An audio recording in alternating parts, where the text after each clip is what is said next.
शरणाय कारुण्य घना घना त्वम्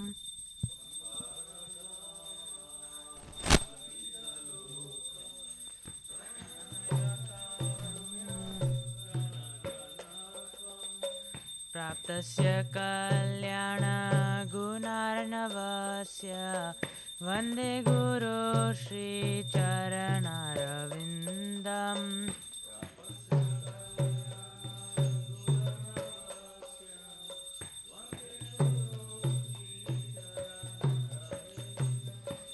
महाप्रभु कीर्तन नृत्य गीता वादित्रमाध्यन्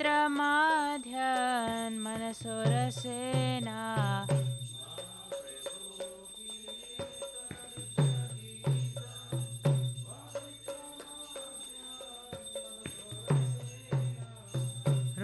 रोमाञ्चकम्पा श्रुतरङ्गबाजो वन्दे गुरो श्रीचरणारविन्दम्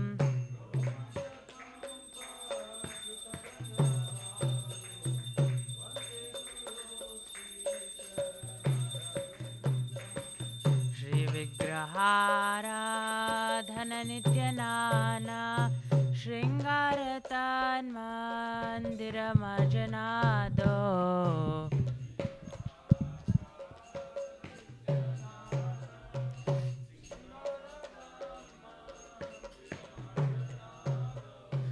युक्तश्च भक्तंश्च नियुञ्जतोऽपि वन्दे गुरो श्रीचरणारविन्दम्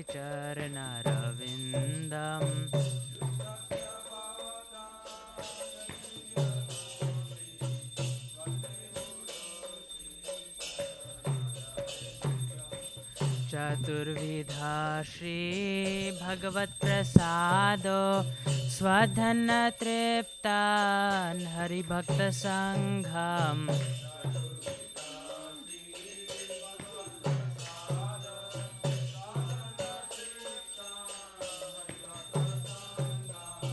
कृत्यैव तृप्तिं भजत सदैव वन्दे गुरो श्रीचरणारविन्दम्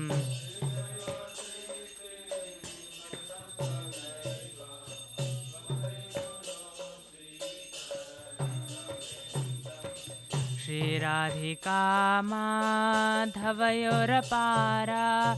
माधुर्यलीला गुणरूपनाम्नाम्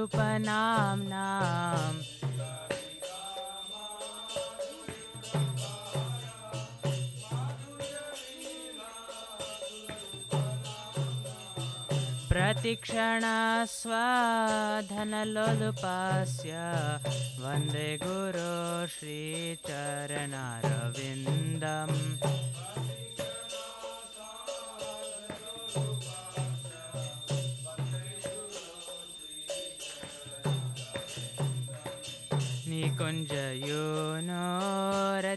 निकुञ्जयोनोरतिकेलिसीधय यायलिभिर्युक्तिरपेक्षणीया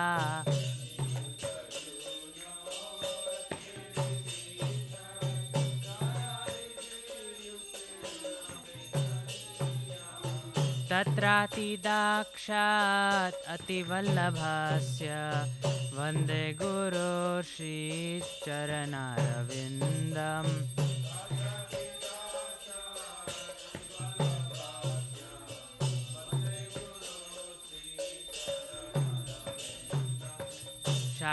साक्षाद्धरित्वेना समस्तशास्त्रैर्युक्तस्तथा भाव्यत एव शाब्दी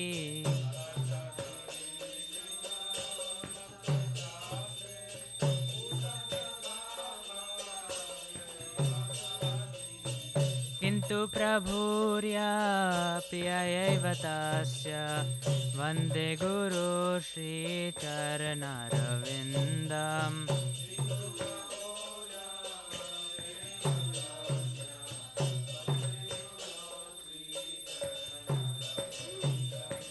यस्य प्रसादात् भगवत्प्रसादो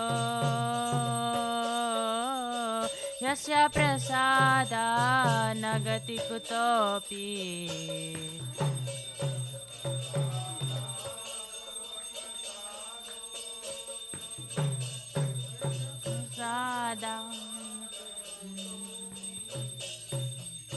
ध्यायन्तु वांस्तस्य यशस्वी सन्ध्यां वन्दे गुरो श्रीचरणरविन्दम्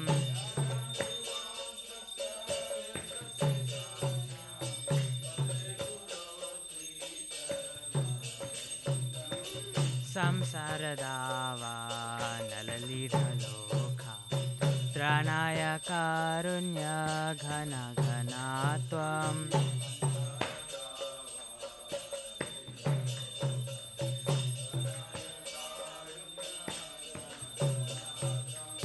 प्राप्तस्य कल्याणगुणार्णवस्य वन्दे गुरो श्रीचरणरविन्दम्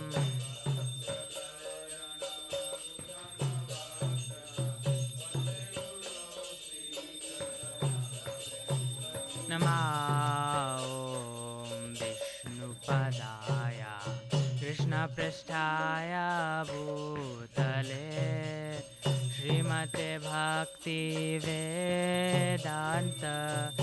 स्वामिनीति नामिने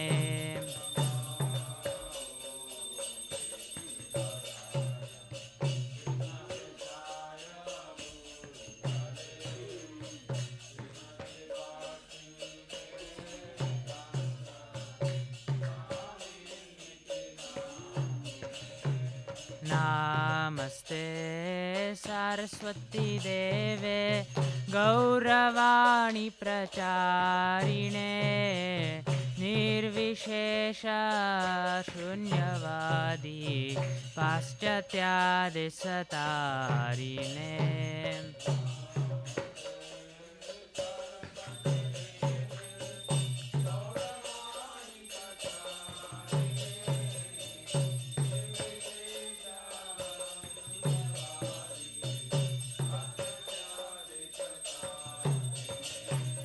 जय श्री कृष्ण चैतन्य प्रभु नित्यानंद श्री अद्वैत गदाधर श्रीवासादि गौर भक्तवृंद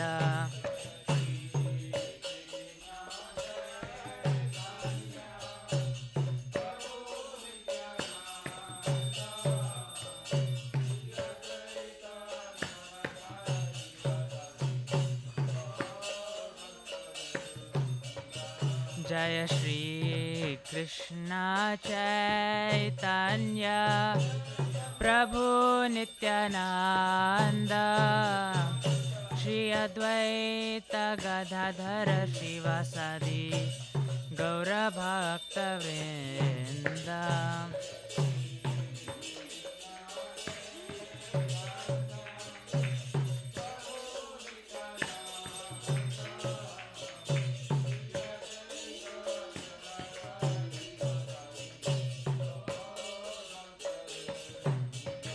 जय श्री कृष्ण चैतन्य प्रभु नित्यानंद श्री अद्वैत गदाधर श्रीवासादि गौर भक्तवृंद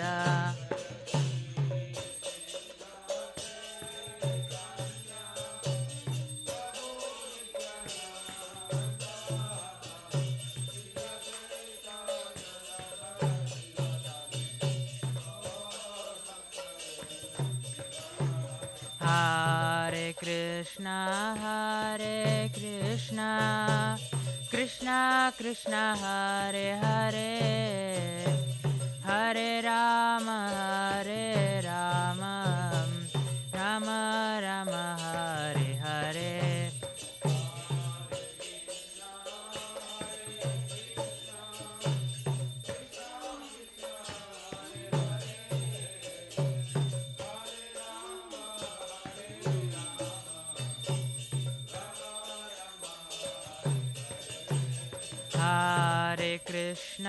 Hare Krishna, Krishna Krishna, Hare Hare, Hare Rama,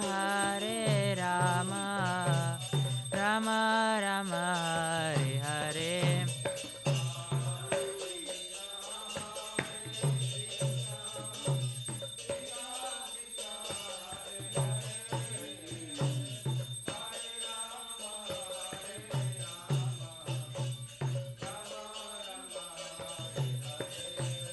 Hare Krishna, Krishna Krishna Hare Hare, Hare Rama, Rama Rama Hare Hare.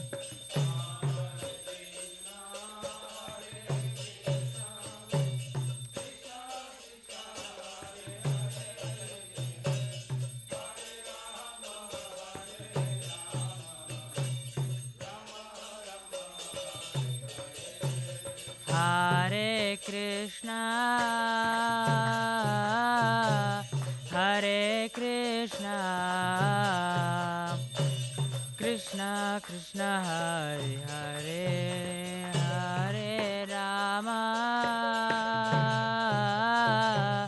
Hare Rama, Rama Rama Hare Hare.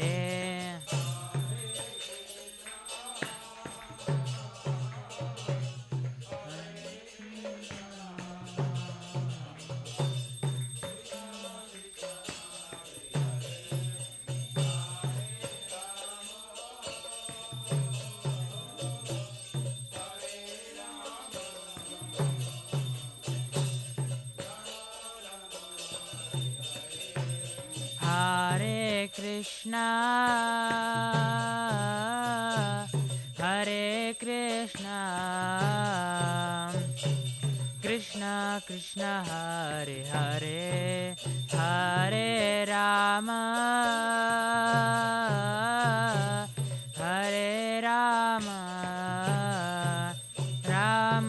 Rama Hare Hare.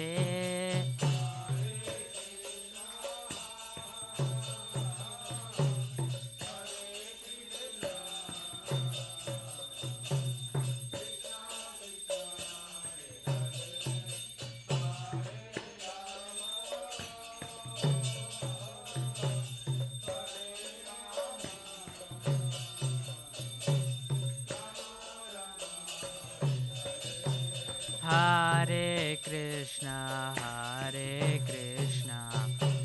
Krishna Krishna Hare Hare, Hare Rama, Rama Rama Hare Hare.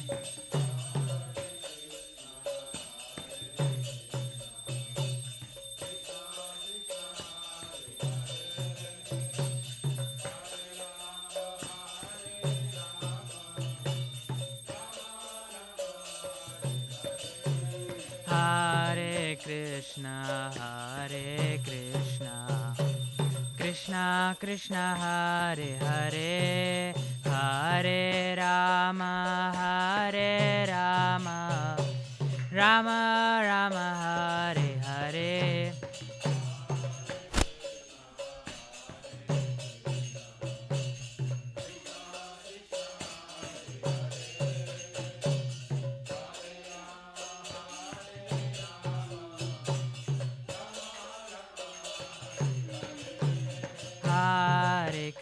Hare Krishna, Krishna Krishna Hare Hare, Hare Rama, Rama Rama Hare Hare.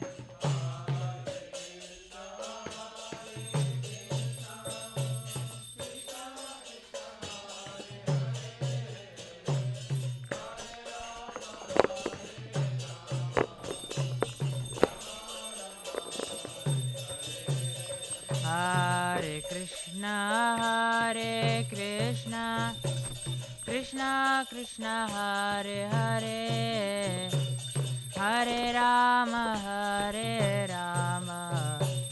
Rama Rama Hare Hare.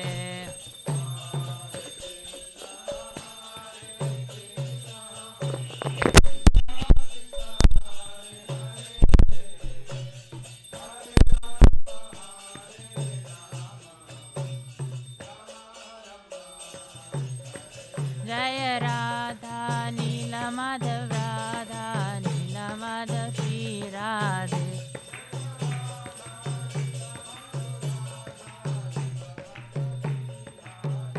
जय राधे जय राधे जय राधे जय श्री राधे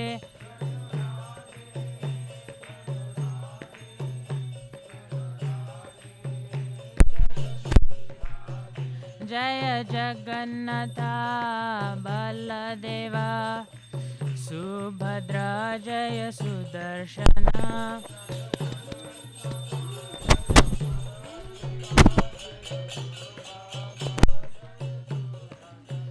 जय सीताराम सीताराम सीताराम जय लक्ष्मण हनुमान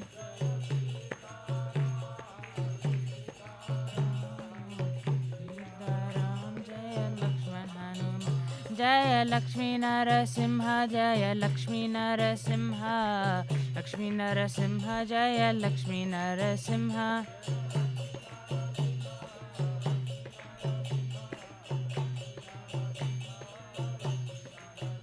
जय गौरनिताय गौरनिताय गौरनिताय जय गौरनिताय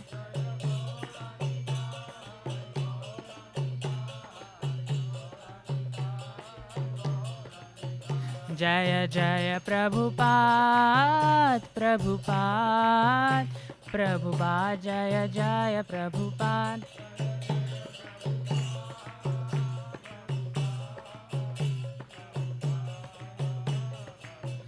जय जय गुरुदेव गुरुदेव गुरुदेव जय जय गुरुदेव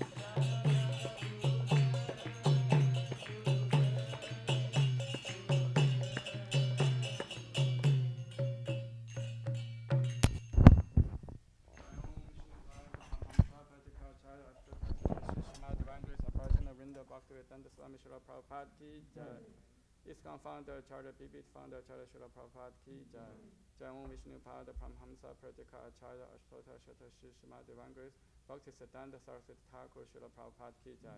Ananta Koti Vaishnava Vrinda ki jai. Nama Acharya Srila Haridasa Thakur ki jai. Premi se Koho Shri Krishna Chaitanya Prabhu Nityananda Shri Advaita Gadadhar Shivasadi Gaura Bhakta Vrinda ki jai. Shri Radha Krishna Gopa Gopinath Shama Kunda Radha Kunda Giri Govardhan ki jai. Shri Vrindavan Dham ki jai, Mayapur Dham ki jai, Shri Jagannath-puri Dham ki jai, Ganga Devi ki jai, Yamuna Devi ki jai, Bhakti Devi, Tulsi Devi ki jai, Samaveta Bhaktivinoda ki jai. All glory to the assembled devotees, all glory to assembled devotees, all glory to assembled devotees, all glory to Shri Shri Guru and Gauranga. Gaura Pamanande Hari Hari Bo.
तुलसी देव्याय प्रिययै केशवस्य च विष्णुभक्ति प्रादे देवी सत्यवत्याय नमो नमः वृंदाय तुलसीदेव्याय प्रियाय केशवस्य च विष्णुभक्तिपदे देवी सत्यवत्याय नमो नमः वृंदाय तुलसी देव्याय प्रिययै केशवस्य च विष्णुभक्ति प्रादे देवी सत्यवत्याय नमो नमः वृंदाय तुलसीदेव्याय प्रियाय केशवस्य च विष्णुभक्तिपदे देवी सत्यवत्याय नमो नमः वृंदाय तुलसी देव्याय प्रिययै केशवस्य च विष्णुभक्ति प्रादे देवी सत्यवत्याय नमो नमः वृंदाय तुलसीदेव्याय प्रियाय केशवस्य च विष्णुभक्तिपदे देवी सत्यवत्याय नमो नमः वृंदा देवी तुलसी महारानी की जय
केशव च विष्णु भक्ति प्रतिदेवी सत्यवताय नमो नमः तुलसीदेव्याय प्रियाय केशवस्य विष्णु भक्ति प्रतिदेवी सत्यवताय नमो नमः वृंदाय तुलसी देव्याय प्रियाय केशव च विष्णु भक्ति प्रतिदेवी सत्यवताय नमो नमः वृंदाय तुलसीदेव्याय प्रियाय केशवस्य च विष्णु भक्ति प्रतिदेवी सत्यवताय नमो नमः वृंदाय तुलसी देवाय प्रियाय केशव च विष्णु भक्ति प्रतिदेवी सत्यवताय नमो नमः वृंदाय तुलसीदेव्याय प्रियाय केशवस्य च विष्णु भक्ति प्रतिदेवी सत्यवताय नमो नमः तुलसी महारानी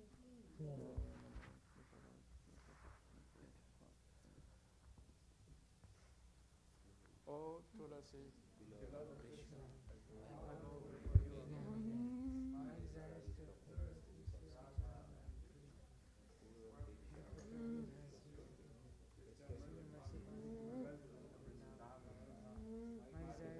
also grant me residence in the precious growth of Sri Vrindavan Dham. Thus visit my vision, I will always evoke Radha and Krishna. I beg you to make me a follower of the coward damsels of Braj. Please give me the privilege of devotional service and make me your maid servant. This very power and lowly servant of Krishna prays. May I always Always in the love of Sri Sri Radha and Govinda.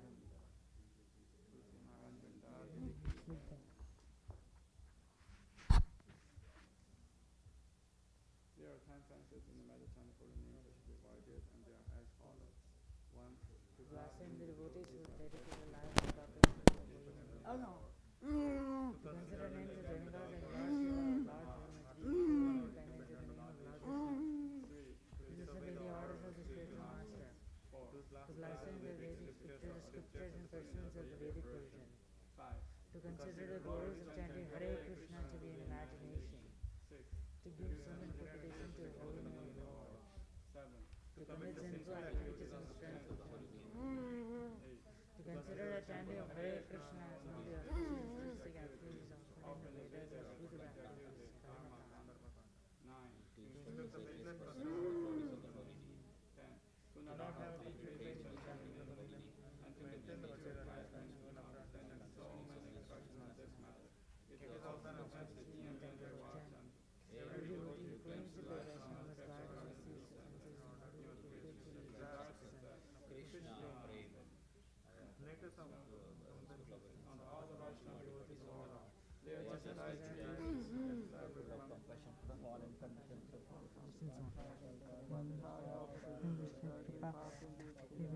पतितानां पावनेभ्यो वैष्णवेभ्यो नमो नमः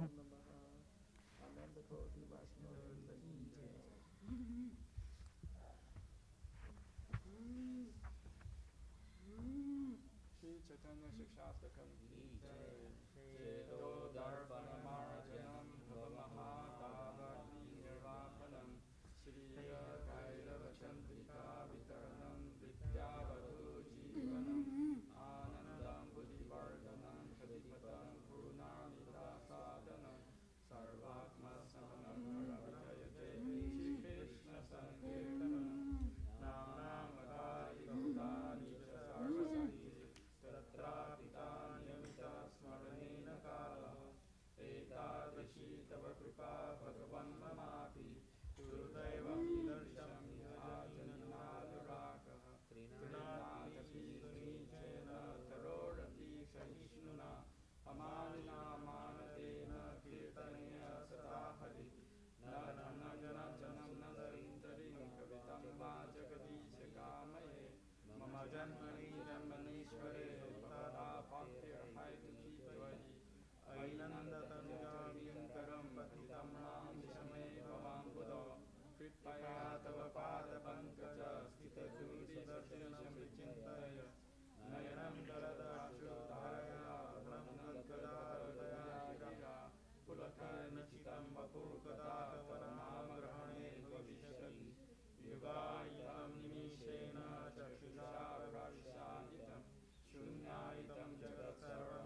the fire conditioned life of repeated birth and death. This Sankirtan movement is the prime foundation for humanity art because its birth raising benefit the moon. It is the life of all transcendent knowledge. It increases the ocean transcendence, and it was put it inactively to all living existence. O my Lord, your holy name alone can grant all the benedictions of living beings, and those who have hundreds of millions of Krishna. In this transcendental name, you have conducted all your energies. They are not even out of fast rules of chanting. O my Lord, out of kindness, you have enabled us to respect those who by your holy name. For I am so unfortunate that I have no attraction for them. We should chant the holy name with all our humble state of mind, taking note of glory and the strong street. We should not heartily devoid of all sense of false prestige. Should be daily worthy of all our respect. In such a state of mind, one can chant the holy name more constantly. O Almighty Lord, I know that I get well. There is not one not one animal before us. Only one who opposes devotional service first after birth. O Son of Margananda, I am your eternal servant, yet somehow I'm falling to this ocean of birth and death. Please pick me up from this ocean of death and place me upon a path of salvation. O my Lord, while my eyes may decorate your serious love, no voice can chant your holy name. While my voice choke up, and my hair from my body stand on end as a recitation of your name. O Govind, feeling separation of my conception to be light and lovely. Tears of flame of eyes like pouring rain, and I feel all baking in the world of absence. I know no one but Krishna is my Lord, and shall remain so if he handles me roughly by his embrace, or makes me broken-hearted by not being present before him. He is completely true to anything and everything, but is always my worshipful Lord, unconditionally.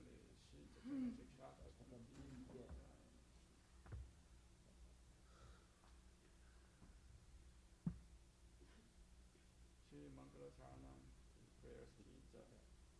Om Vijnana Timirandasya Gyananjana Shalakaya Chakshum Vitam Yena Tasmai Shri Gurave Namaha Shri Chaitanya Manobhishtam Sthapitam Yena Bhutale Swayam Rupa Gadamahyam Dadati Swabhandam Vikam Vandeham Shri Guru Shri Dharkamalam Shri Gurun Vaishnavascha Shri Rupam Sagrajadam Sahagana Raghunathanikam Tam Sativam Sadaitam Savadutam Parijana Sahitam Krishna Chaitanya Devam Shri Radha Krishna Padam Sahagana Lalita Shri Shakhamitam Shida Nama Om Vishnu Padaya Krishna Prasthaya Bhutale Srimate Bhakti Vedanta Swami Iti Namine Namaste Saraswate Devite Gauravani Prachaline Nirvishesha Shunyavadi Paschasya Desatare Nama Om Vishnu Padaya Krishna Prasthaya Bhutale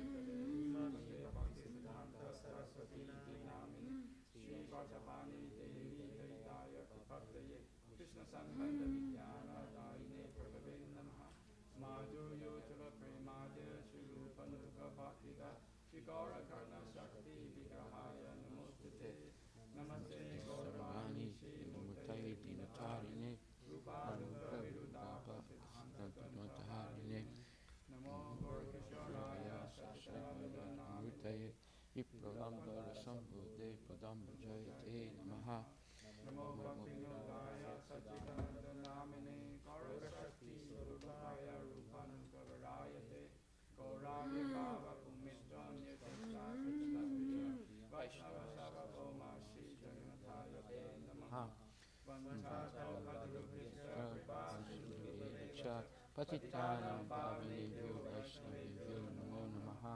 Namo Mahavadhanaya Krishna Prema-Pradayate Krishna Krishna Chaitanya Namne Krishna Namaha Bhakti-Bhakti-Nam Bhakta-Rupa-Swarupakam Bhakta-Bhakaram Bhakta-Khan Namami Bhakta-Saktikam Hey Krishna Karuna Sindhu Jinajnambu Jagapate Gopitra Gopika Kanta Radha Kanta Namastate Jayatam Sulaturpan Gaur Mama Manda Matir Gati Matsarva Swapadam Gujo Radha Madana Mohana Divya Drindaranya Kalpudramadaha Srimad Ratnagadatsimasanastro Srimad Radha Shila Govinda Devo Prastali Bihi Sevyamana Smarami Shiman Rasa Rasa Rangbivam Siva Tatastita Karsan Venus Swanir Gopir Gopino Takstri Kapakanchana Gorangi Radhe Vrindavaneshwari Vanustude Devi Pranamami Hari Priye Jai Shri Krishna Chaitanya Prabhu Nityananda Shri Advaita Gadadhar Shri Vasudhi Gaur Bhaktivinoda Hare Krishna Krishna Krishna Hare Hare Hare Rama Rama Rama Hare Hare Shri Brahma Samhita Ki Jai Shri Srimad Bhagavatam Grantaraj Ki Jai Om Namo Bhagavate Vasudevaya Om Namo Bhagavate Vasudevaya Om Namo Bhagavate Vasudevaya Nama Om Vishnu Padaya Krishna Prestaya Bhutali Shrimate Bhakti Vedanta Swami Tinamini Namaste Saraswati Deve Guruvani Pracharine Nirvisesa Sunyavadi Paschati Desatarine Jai Shri Krishna Chaitanya Prabhu Nityananda Shri Advaita Gadadhar Shri Vasudhi Gaur Bhaktivinoda Hare Krishna Krishna Krishna Hare Hare Hare Rama Rama Rama Hare Hare Gaur Premanandi Shri Prabhupada Ki Jai. So we are in the third canto, chapter 8, and verse number 2, which says, Soham rinam kushala sukaya dukam mahadgatanam viramayatasya Pravartaye Bhagavatam Puranam Yad Aha Sakshat Bhagavan Rishibhyaha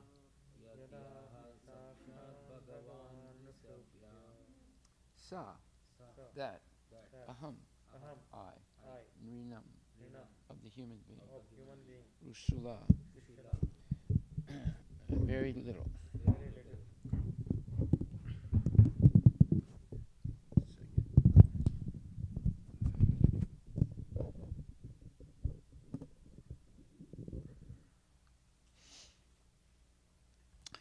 Sukaya for happiness Dukam distress Mahat great Gatanam entered into Viramaya for mitigation Tasya his Pravartaye in beginning Bhagavatam Srimad Bhagavatam Puranam Vedic supplement Yat which Aha said Sakshat directly Bhagavan the personality of Godhead Rishibhya unto the sages.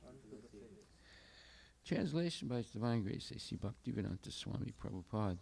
Let me now begin speaking on the Bhagavata Purana, which was directly spoken to the great sages by the personality of Godhead, for the benefit of those who are entangled in extreme miseries for the sake of very little pleasure. Purport by His Divine Grace A.C. Bhaktivedanta Swami Prabhupada. The sage Maitreya proposed to speak on Srimad Bhagavatam because it was especially compiled and traditionally comes down in the disciplic succession for the solution of all problems of human society. Only one who is fortunate can have the opportunity to hear Srimad Bhagavatam in the association of pure devotees of the Lord. Under the spell of material energy, the living entities are entrapped in the bondage of many difficulties simply for the sake of a little bit of material happiness. They engage in fruitive activities, not knowing the implications. Under the false impression that the body is the self, the living entities foolishly relate to so many false attachments. They think that they can engage with materialistic paraphernalia forever. This gross misconception of life is so strong that a person suffers continually life after life, under the external energy of the Lord. If one comes in contact with the book Bhagavatam, as well as with the devotee Bhagavata, who knows what the Bhagavatam is, then such a fortunate man gets out of the material entanglement. Therefore, Sri Maitreya Muni, out of compassion for the suffering men in the world, proposed to speak on the Srimad Bhagavatam first and last. Srila Prabhupada ki jai. Let me now begin speaking on the Bhagavata Purana, which was directly spoken to the great sages by the personality of Godhead, for the benefit of those who are entangled in extreme miseries for the sake of very little pleasure.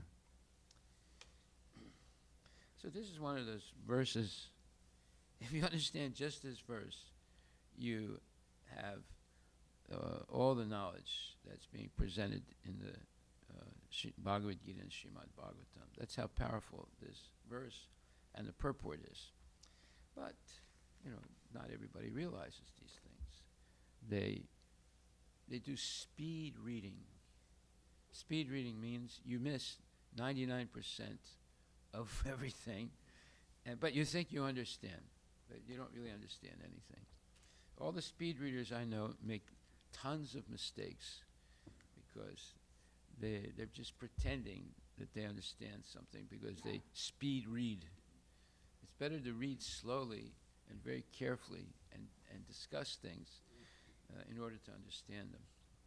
It's just like in North India, they recite the Ram Charit Manas by Tulsidas. And they say it so fast, you can't really figure out what they're saying. Right? And they don't know what they're saying either. And they hardly ever stop. They'll go all night long. And it's what you call a recitation that's so fast that nobody understands what it's saying. So, Bhagavatam is something you should very slowly and carefully hear. And you can read also, but the hearing is more effective because they're very deep meanings. So, in this one purport, translation or verse and purport,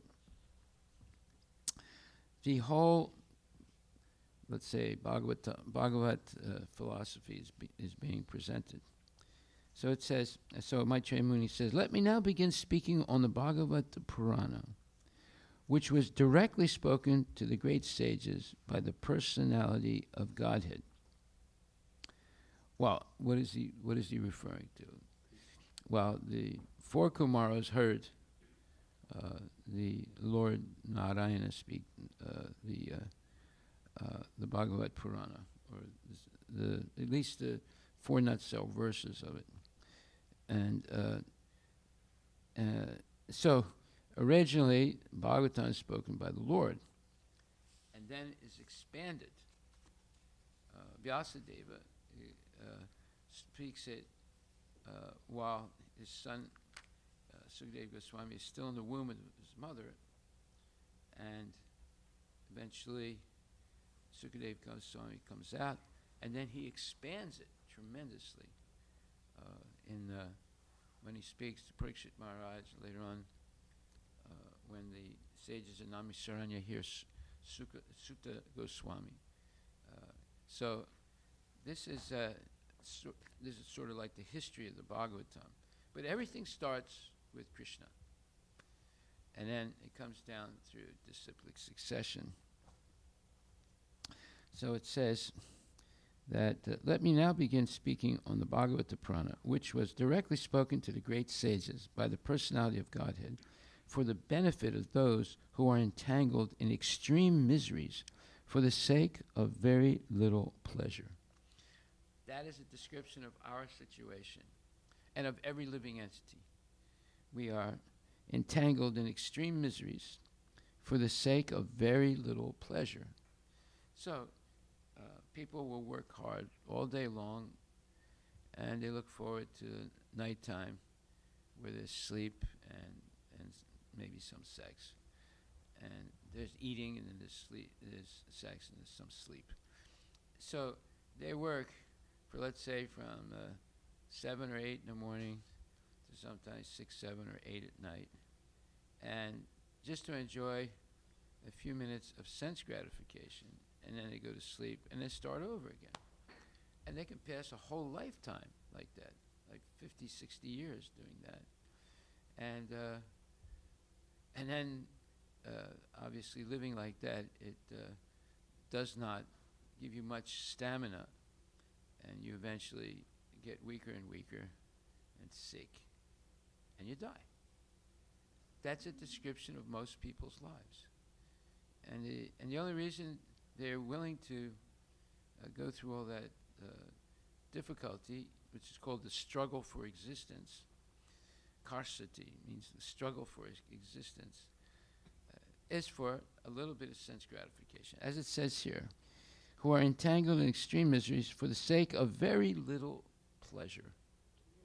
Now, so if you count the amount of time you engaged in sense gratification and the amount of time you're working hard to have that sense gratification, it's very, very little bit of time of sense gratification and a lot of hard work for maintaining that lifestyle. You need money, you need credit cards, you need cars, you need washing machines, you need this thing, you need that thing, you need a house. You have to pay for all those things, you need a job, and it's basically misery. Right? So in the purport, Prabhupada says, the sage Maitreya proposed to speak on Srimad Bhagavatam because it was especially compiled. That means it was specially written up and spoken, and traditionally comes down in the disciplic succession. It's originally spoken by the Lord himself, by Krishna, for the solution of all the problems of human society. Now, this is what the politicians think they do, or the United Nations think they do. They're trying to find a solution for all the problems of human society, but all they do is complicate them and multiply them. They do one nonsense, let's say, program, and that creates another 3 or 4 problems. Now they have complex problems, so they come up with more plans, and those plans also engender more problems, so it's unending, right? Just like I was explaining, like for example, in the life of Gandhi, he did some good things in South Africa. He was trying to protect the position of the Hindus. Most of them were Gujaratis in South Africa. They were being discriminated against by the Boers, the descendants of people from Holland that came and basically took over South Africa and the blacks. So they considered the Indians like blacks. So they discriminated against them. So Gandhi was a lawyer at that time, and he sort of tried to protect and tried to convince the Boers that the Indians were not actually blacks, although a lot of them was, a little bit dark in color. They were mostly Gujaratis. And anyway, he did a few good things. But then he decided to come back to India. That's the beginning of the end for him, because he started to act as if he was a sadhu, but actually he was a politician. And that's why the sadhus never really, in India, never really accepted him. And all the things that he did, satyagraha and all those other things, they eventually were all failures. And it caused the massacre of at least 1 million Hindus and a large number also. And it resulted in three major wars between Pakistan and India, and it's still going on. So he didn't really solve any problems in India. You know, people credit him for getting rid of the British, but actually it wasn't him. The British, they were happy that Gandhi was leading the Hindus because they put him in jail most of the time. Right? They weren't afraid of him. They just more or less they identified who he was. They said he's a sadhu amongst politicians. And he said he was a sadhu amongst politicians and a politician amongst the sadhus. So in other words, he was pretending to be something with the general public, acting like a sadhu, but he wasn't really a sadhu. He was breaking all the rules of sadhus. Sometimes sleeping with women and hugging women in public and walking around hand in hand with women in public. And then professing nonviolence, but actually he himself was violently killed. So, how successful was his nonviolence? Not very successful. Now, somebody called me up 2 days ago, and they were asking me some advice. King Day, I think, is today. Yes. So they were supposed to give a speech, and they were asked by some Indians who arranged that they could speak in front of the governor of California, or at least the mayor of Sacramento. And so they wanted, the Indians wanted, or the Hindus wanted him to connect Bhagavad Gita to Martin Luther King. And so he called me up and said, I don't even have a clue how to do this. Can you help me? I said, yeah, I can tell you what to do. I said, the first thing to say is that Martin Luther King went to India specifically to learn about Gandhi's nonviolent movement, because he was trying to find some kind of strategy to get rid of the British, but he didn't want to get into a big. He wanted to have a strategy to get rid of the. Martin Luther King wanted a strategy that would not be violent to get the legal rights for blacks in the South and in general in the United States. So although the blacks were liberated from slavery after the Civil War, the blacks in the southern states were again discriminated against by what's called Jim Crow laws. These were laws that were passed by southern states that limited very much their freedom and basically did not give them a chance to vote. And they were treated as second-class citizens in the southern states, in the United States. So Martin Luther King wanted to do something to give them equal rights, although theoretically they were supposed to have equal rights, but they didn't, even after the Civil War. So he went to India, and he wanted to see if he could use Gandhi's technique of nonviolent civil disobedience as a way to protest against these restricted liberties. So he studied Gandhi's nonviolence. He came back and started a nonviolent movement of the blacks, and they were doing a lot of demonstrations and marches, and a lot of young Americans from the North. Some of them were hippies, some of them were counterculture people. They came and joined Martin Luther King and the blacks in their marches and things like that, and protests. But it was nonviolent protests. Now so I told them, look, you can connect Martin Luther King through Gandhi to Bhagavad Gita, because Gandhi was supposed to have read the Bhagavad Gita. He didn't believe in the Bhagavad Gita. He didn't believe in Krishna. he was more influenced by the Jains than by the Hindus. But anyway, he said a few things about Bhagavad Gita. So I said, the way you connect Martin Luther King to Bhagavad Gita is through Gandhi, right? I said, but don't talk very much about it, because if they read very carefully about Gandhi, they'll find out he didn't really believe that Krishna existed, you know. But he did say he read Bhagavad Gita. Okay, so I said, now what you have to talk about is what's called neutrality and equality. Now, what is this, neutrality and equality?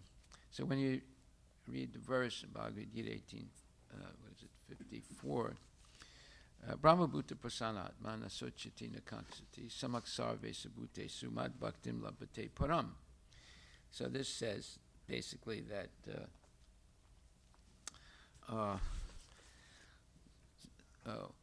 a person who is Brahma Bhuta, or who has attained this situation where there's no longer any sochati and kankshati. Sochati means always,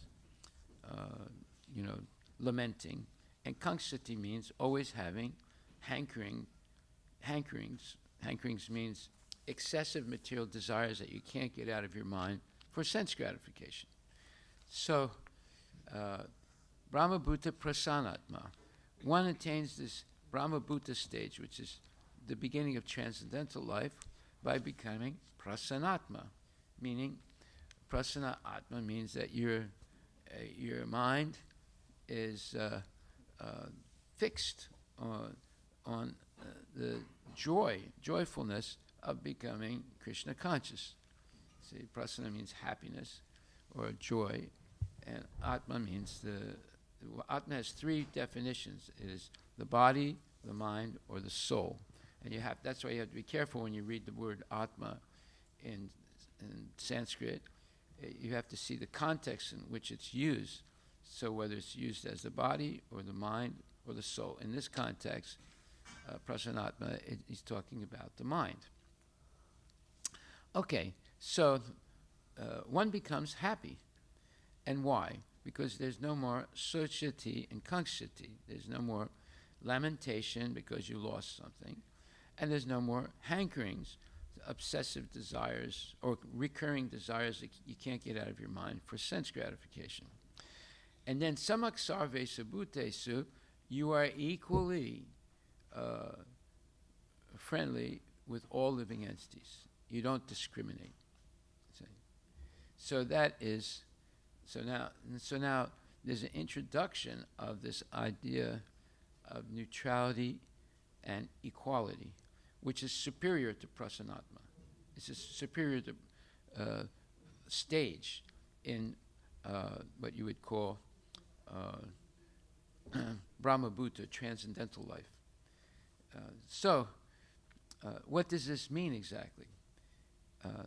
So now I explained to him, look, you talk about Martin Luther King going to India, finding out about Gandhi's nonviolence movement and civil disobedience.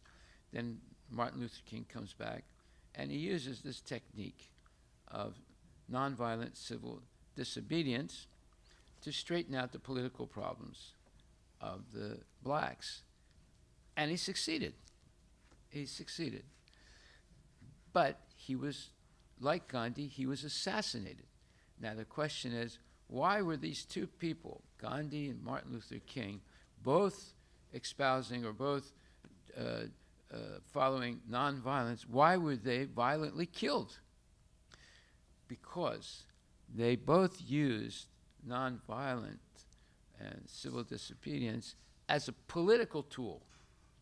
Whereas Chaitanya Mahaprabhu, 500 years ago, started civil disobedience, but without a political agenda. It was simply to elevate people spiritually. And he did not discriminate between the Muslims, the Jains, the Sikhs, the Hindus, the Buddhists. He was trying to help everyone without a political agenda. Because Martin Luther King and Gandhi both had a political agenda, They were both assassinated. Right. Now, Martin Luther King, how was he assassinated? When he was militating through the Gandhi's nonviolent movement techniques, his only purpose was to have black people have equal rights with the white people in the southern states and all throughout the United States. So there was discrimination against blacks, even in northern states, but not like the southern states, where it was codified in law by what's called the Jim Crow laws. So, which were, specifically what you would call discriminative against blacks. So, what happened was, after Martin Luther King succeeded in getting the United States government to outlaw these Jim Crow laws and give blacks the right to vote and not be forced to sit in the back of a bus or have separate bathrooms and separate water fountains. They were not allowed to they were not allowed to sit in front of the bus or to go into the bathrooms used by white people in public places, etc., things like that. They had to have a separate water fountain for blacks, separate water fountain for whites. There were all kinds of laws, and they had to stay in the black schools. They were not allowed to mix with the white kids in school, and all kinds of laws like that. So what happened is, because he was so successful in freeing the blacks in the South, then he became interested in becoming against the Vietnam War that was going on, because he saw that as very detrimental to blacks and to poor whites in the United States. So then he got involved in the anti-war, let's say, protests that were taking place with all his, high-powered organizational techniques.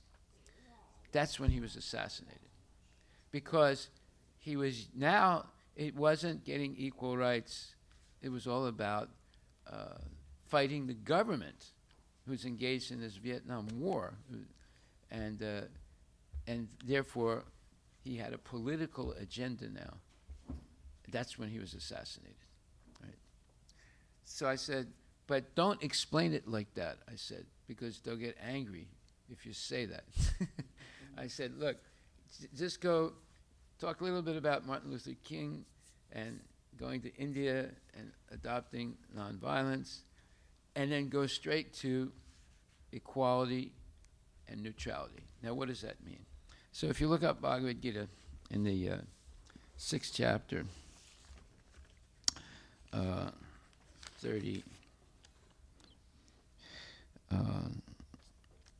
32nd verse, it says, "He is a perfect yogi who, by comparison to his own self, sees the true equality of all living beings in both their happiness and their distress, O Arjuna."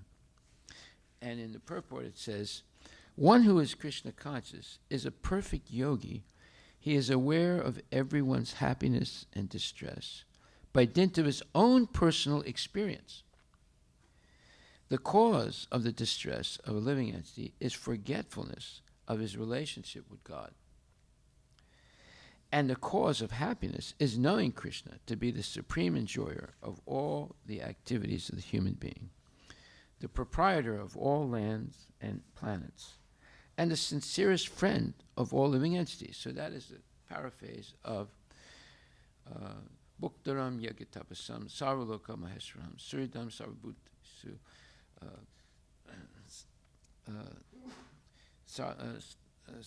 Anyway, the 5th chapter, last verse, which says, Bhuktaram Yagatapasam Sarvaloka Maheswaram Suridam Sarvabhutesu Suridam Sarvabhutanam Gyatva Mam Santam Richati. A person in full consciousness of me, knowing me to be the ultimate beneficiary of all sacrifices and austerities, the supreme lord of all planets and demigods, and the benefactor and well-wisher of all living entities, attains peace from the pangs or the miseries of material suffering. So, This verse is called the peace formula. A person becomes peaceful by knowing these three things: that Krishna is the Bhokta, he is the Maheshwara, and he is Suhridam. He is the recipient of all sacrifices. Everything that's offered to the Devatas is actually offered to Krishna, but in an incorrect way, because the Devas will take those offerings and offer it to Krishna, and people don't understand that, especially the Hindus. And then, secondly, that he's Maheshwara. He owns everything. He owns your body, my body, all the bodies, our mind, our senses, everything he made, all those things, so therefore it belongs to him. And the only right thing to do is to use all these things in the service of the Lord. He owns the mountains, he owns the rivers, he owns the planets, he owns everything. He's Maheshwara. Usually that word is used to describe Lord Shiva, but actually it's meant for Krishna. He is the supreme Maheshwara. Lord Shiva might seem to be Maheshwara in the material world, but Krishna is Maheshwara in the material world and the spiritual world. Right? And then third, Suhridam Sarvabhutanam, he's the best friend of every living entity, because as Paramatma, he's in the heart of every living entity, and he's trying to help the living entities go back to Godhead. Unless they become very, very adamant to have sense gratification. Then he says, okay, is that what you want? All right, I'll help you get it, but you're going to be responsible for the effects, right? I'm not causing this. I'm not forcing you to engage in sense gratification, but you can't take your mind off of it. That means that's what you want. So man proposes, God disposes. You have to be careful what you desire. There was one man, he was lost in the desert, and eventually he found a small oasis. So sometimes in the middle of a desert, you'll find a place where there's water and palm trees, you know. And he found a place like that, and he took refuge there. And he was sitting under this one palm tree, and he was thinking, oh, it would be so nice if I could have cold water. Because the water there was hot, right? And there wasn't a lot of water. There was very little. It was very hot. So immediately, a glass of cold water appeared before him. And he was shocked, and he drank it, and it quenched his thirst, and he felt very, very happy. And then he realized there must be something magical about this place, you know.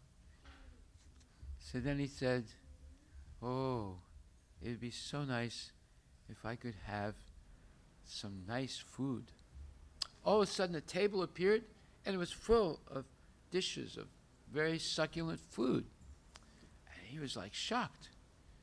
So he ate, and he had some nice drinks and nice food. And then he said, oh, it would be so nice if there was a pretty woman here. All of a sudden, a woman appeared, and she was smiling at him and talking to him. And he said, and you know, he was hugging her. He was like in ecstasy. And then he said, oh, it would be so nice if I could have all the gold that I want. All of a sudden, and no, actually he said, oh, it'd be so nice that whatever I touch will turn to gold, and I'll be the richest man in the world. And all of a sudden, he felt this empowerment. And it's like his finger was like moving like this. And he touched the woman. And she turned into a golden statue. And then he was shocked. And then he touched some food, and it turned into gold. And whatever he touched turned into gold, and he finally died of starvation. So you better be careful what you desire, because man proposes, God disposes. So if you have hankerings, hankering is much stronger than desire. It's desire that you can't get out of the mind. That's called a hankering. So when you have these hankerings, they're very dangerous because Krishna is in the heart. And he said, my devotee is always thinking of sense gratification. Now, then, okay, I'll give him the sense gratification, because you can't do anything without Krishna's help. Whatever you want to do, you need Krishna's help. Whether you want to engage in sense gratification or whether you want to be Krishna conscious. So, therefore, we should be very careful what we desire, because eventually you'll get the desire because you can't get your mind off of it. And if it's for sense gratification, it means you get the karmic reaction also, which means that you're going to stay in the cycle of birth and death for millions and millions of years. So this verse says, he is a perfect yogi who by comparison to his own self sees the true equality of all beings in both their happiness and their distress, O Arjuna. So one who is Krishna conscious is a perfect yogi. He is aware of everyone's happiness and distress by dint of his own personal experience. The cause of the distress of a living entity is forgetfulness of his relationship with God, and the cause of happiness is knowing Krishna to be the supreme enjoyer of all the activities of the human being, the proprietor of all the lands and planets, and the sincerest friend of all living entities.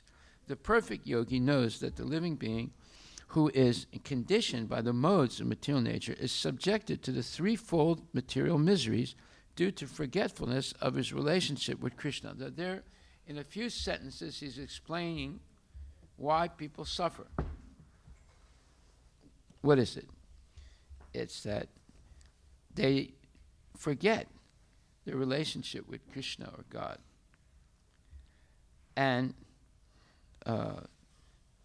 they are not aware anymore that Krishna is the supreme enjoyer of all activities of the human being, because he's the Maheshwara.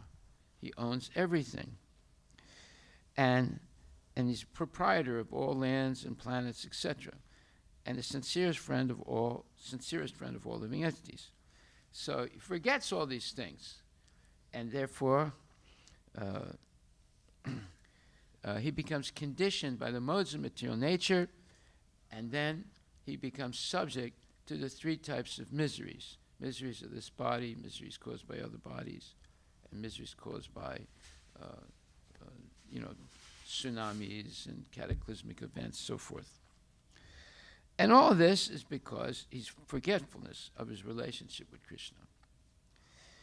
So you see what happens when you forget Krishna. All these other things happen that are very detrimental and cause suffering.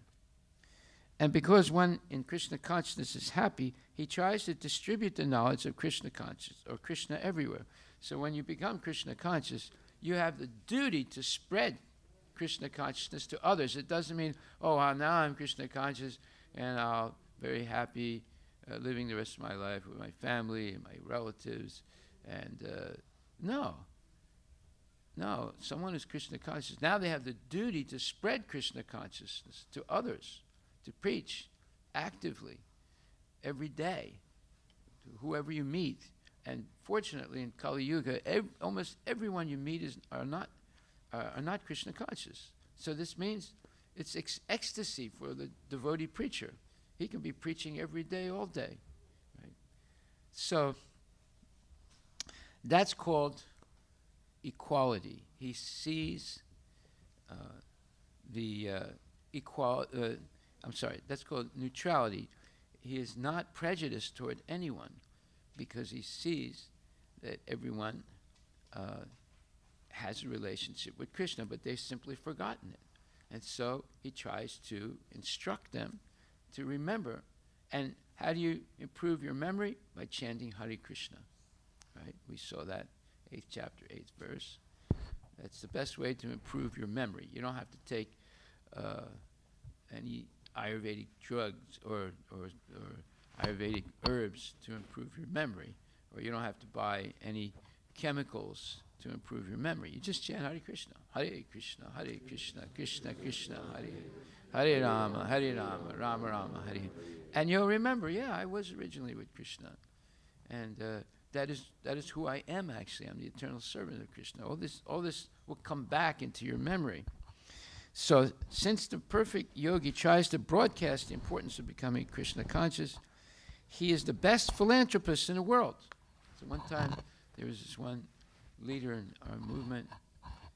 He was giving a class when Prabhupada was there in Paris, and Prabhupada asked him to give the class. And in the class he said, and Krishna consciousness is not welfare work. Prabhupada said, stop. He stopped him in the middle of his lecture. He said, Krishna consciousness is the best welfare work. And then Prabhupada gave the rest of the lecture. So the devotee, although he was a leader, a big leader, he made a mistake. Krishna consciousness is the best welfare work. Because, what does it say? In other words, a devotee of the Lord always looks to the welfare of all living entities, and in this way, he is factually the friend of everyone. No, so I'm sorry, this is called equality. He does not discriminate against anyone, because he sees that Paramatma is in the heart of every living entity, of the aquatics, of the plants, of the reptiles and bugs, of the birds, of the mammals, and of the human beings and the demigods. And not only that, he's also present in every atom of the universe. So therefore, with this universal vision of Krishna and understanding of Krishna, even if it's just theoretical at first, but later on it will evolve into actually see it and know it for sure. This makes you what you would call equal toward all living entities, whether it's animals, just like in the Guru Puja that we did last Saturday. One of our initiated devotees was there. There were a whole bunch of people there. And he came up to me and said, Prabhu, I see that you actually love these cows. I said, well, I like them very much. He said, no, you love them because you're letting the calves drink the milk of the mother as much as they want. He said other places, even in India, after the first or second day, they take the calf away. They separate the calf from the mother. But you're letting the babies grow up with their mothers and to drink all the milk, as much milk as they want. He said, this is wonderful. He said, I didn't expect to see this in America. So, it's a cruel thing to separate the calf from the mother. It's like separating a baby from the mother, right? So, now, do we do that continually? Well, after 4 or 5 months, if the baby continues to drink from the mother, we put something on their mouth so they can eat, but they can't drink the milk. But at least for 4 or 5 months, we let the babies drink all the milk they want. And that's because they remain healthy by drinking first the colostrum and then the milk of the mother. They become very healthy, and they grow very quickly, and they have a good immune system. Okay, so he is the best yogi because he does not desire perfection in yoga for his personal benefit, but tries for others also. He does not envy his fellow living entities. Here is a contrast between the pure devotee of the Lord and a yogi interested only in his personal elevation.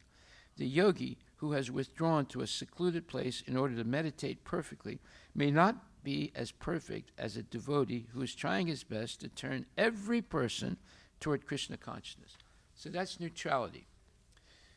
And then the next thing is equality. So that's in the 5th chapter, 18th verse, Bhagavad Gita, where it says, Vidya Vinaya Sampane, Brahmani Gavihastani Sunichaiva Swapakecha Pandita Samadarsana.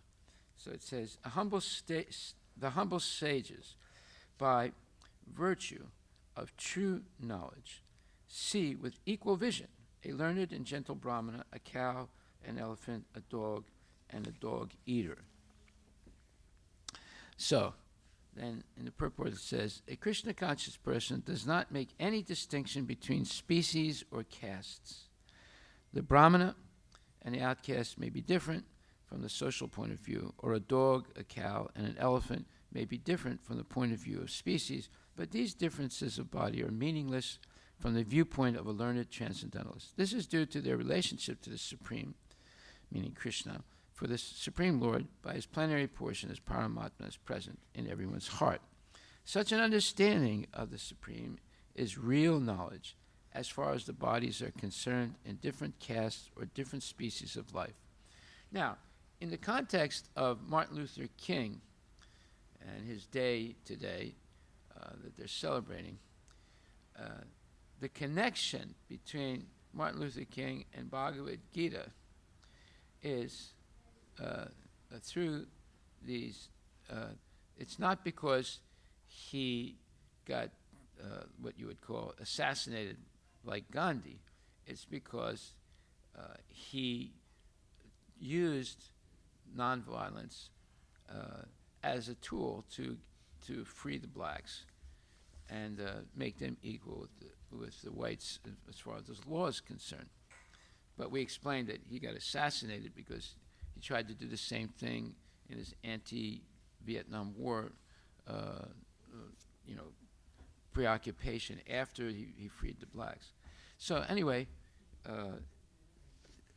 the two higher qualities of neutrality and equality are advanced principles to erase all discrimination,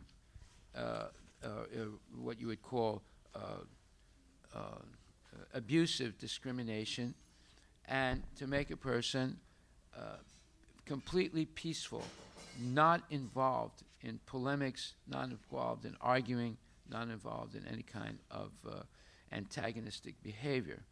So this is a higher level of civilization, of civilized life, based on advancement in Krishna consciousness, because a devotee should be neutral in all situations, and they should see with equal vision all living entities. So then it says, the Lord as Paramatma is present both in the outcast and in the Brahmana. Although the body of a Brahmana and that of an outcast are not the same, the bodies are material productions of different modes of material nature, but the soul and the supersoul within the body are of the same spiritual quality.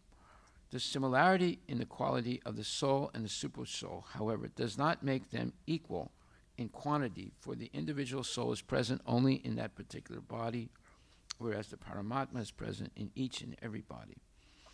A Krishna conscious person has full knowledge of this, and therefore he is truly learned and has equal vision. That's called samadarshi, equal vision. The similar characteristics of the soul and supersoul are that they are both conscious, eternal, and blissful. But the difference is that the individual soul is conscious within the limited jurisdiction of the body, whereas the supersoul is conscious of all bodies. The supersoul is present in all bodies without distinction.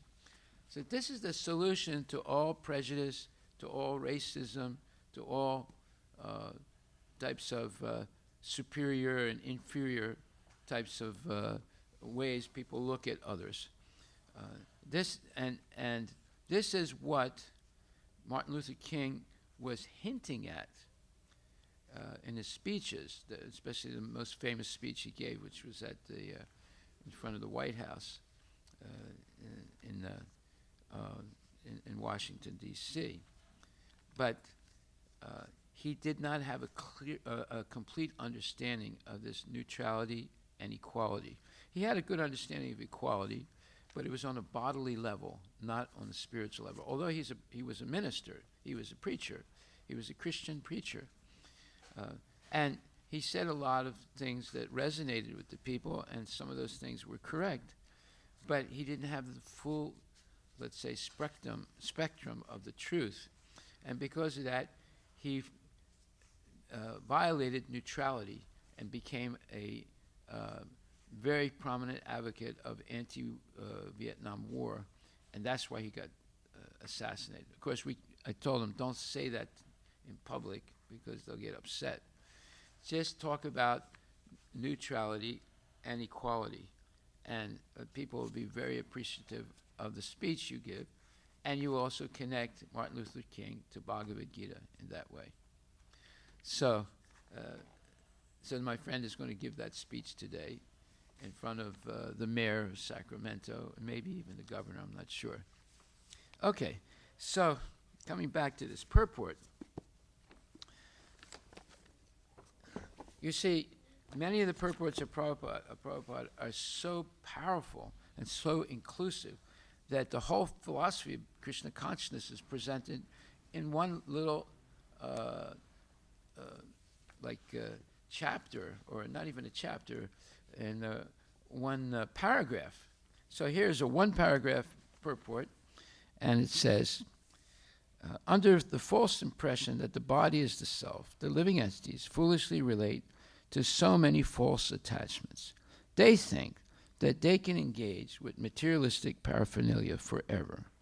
This gross misconception of life is so strong that a person suffers continually, life after life, under the external energy of the Lord.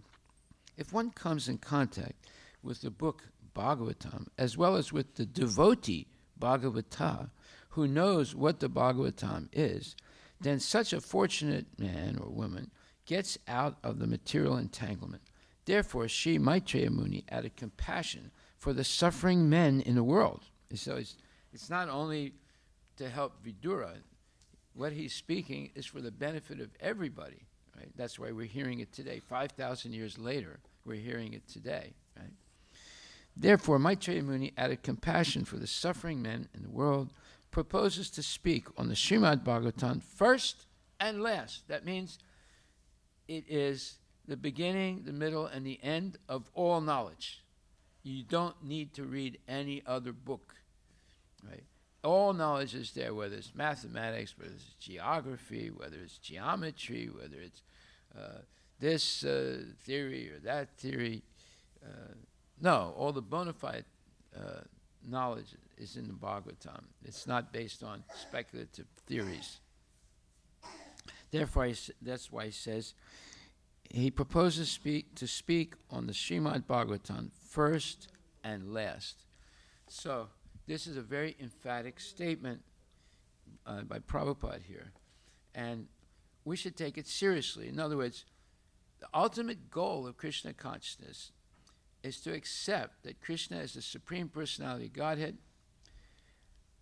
and that he's an eternal person, no beginning and no middle, no end, and that we are part and parcel of Krishna, so we also have an eternal soul.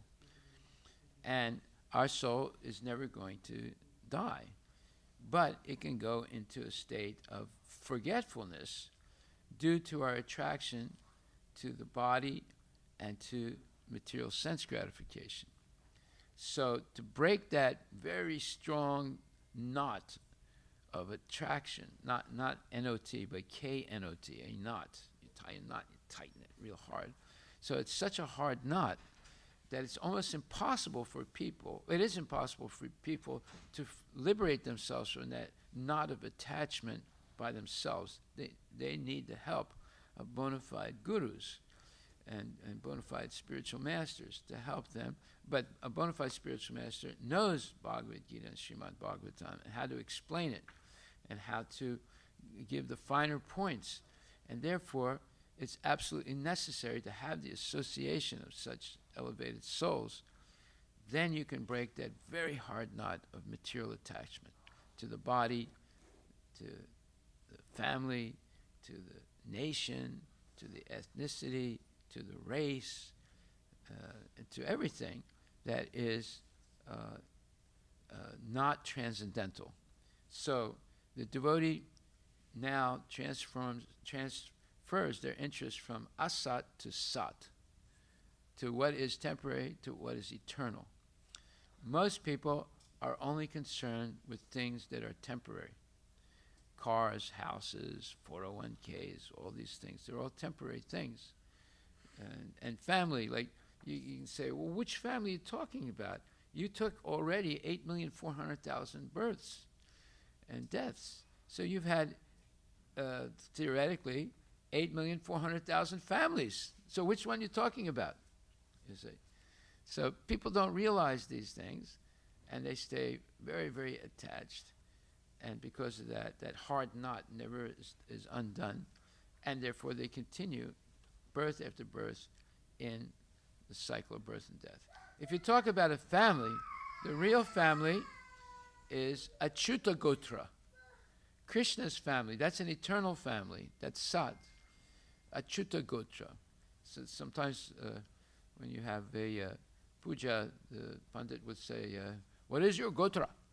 Someone said, well, Bharadwaj Gotra, or this Gotra, that. But actually, when they ask me, I say, Achyuta Gotra. They say, very good. Yeah, because when you become a devotee, you enter into Krishna's family, and that's an eternal family. It's not the temporary family that we've had in 8 million, at least 8,400,000 births. We've had a temporary family, right? But I mean, the biggest shock I had in my life when it was the first time I saw a person dead, it was my father. I didn't understand what was happening. All of a sudden he was there. At one moment he was there, and then he's dead. And now I saw them taking him to the cemetery and burying him. And I was just bewildered by the whole thing. I didn't understand. What is this? And I wasn't. I mean, my mother was crying for 1 week, at least, but I wasn't crying. I just don't understand what happened. Right? It's a strange thing, isn't it? He's there, and all of a sudden he's dead, and then they take him away and throw him into the ground somewhere, into a cemetery. So, and then I saw my mother died. Then my elder brother died, the first brother, and then the second brother died, right? And then my uncles died, and the aunties died. The whole family's dead, right? And at a certain point, you're going to one funeral after another, right? And every time it's you're looking at the dead person and you're saying, my God, and the relatives are crying or they're wailing. It's very stressful, called the smasan vairagya. That is a sense of renunciation in the crematorium, because you're looking at the dead body of someone that you love, and you feel very, very, let's say, miserable, and you think, I think I got to get serious about spiritual life, because that's going to happen to me, and I don't want to die, but I got to find out more about what this death is all about, right? But as soon as they go out after the funeral, and the people are talking, and someone says, "Oh, hey, Prabhu, next week we have a birthday party in Everett. Can you come?" He said, "Oh yeah, I'll definitely come. I'll be there." Right? So all of a sudden, it starts all over again. The illusion starts. That smasan vairagya finished as soon as you walk out, and then the parties start, and this thing and that thing starts, and you forget until the next death. So it's bewildering, and then you have to ask yourself, what does this mean? What does it mean? People dying, people I love are dying, and then they're burned, right? And they end up like dust, or they're put into the cemetery. I'm never going to see them again. So we have to understand these things. I couldn't understand it until I actually was introduced to Bhagavad Gita, and eventually when I met Prabhupada, then I began to understand, because Prabhupada explains what this all is all about. Okay, so we'll stop right there. Are there any questions? We covered a lot of things because I explained all about Martin Luther King Day and Martin Luther King and his so-called connection to Bhagavad Gita, and and the speech that my friend is going to give today, what I recommended for him to do, he called me up and said, Prabhu, I don't have any guess or any concept of all how I'm going to connect Martin Luther King to Bhagavad Gita. He said, and they asked me to give a speech like that, so I don't know what to say. Right? I said, don't worry, I'll tell you what to say. Anyway, he was very happy, and he's going to give that speech today. So are there any questions? Yes.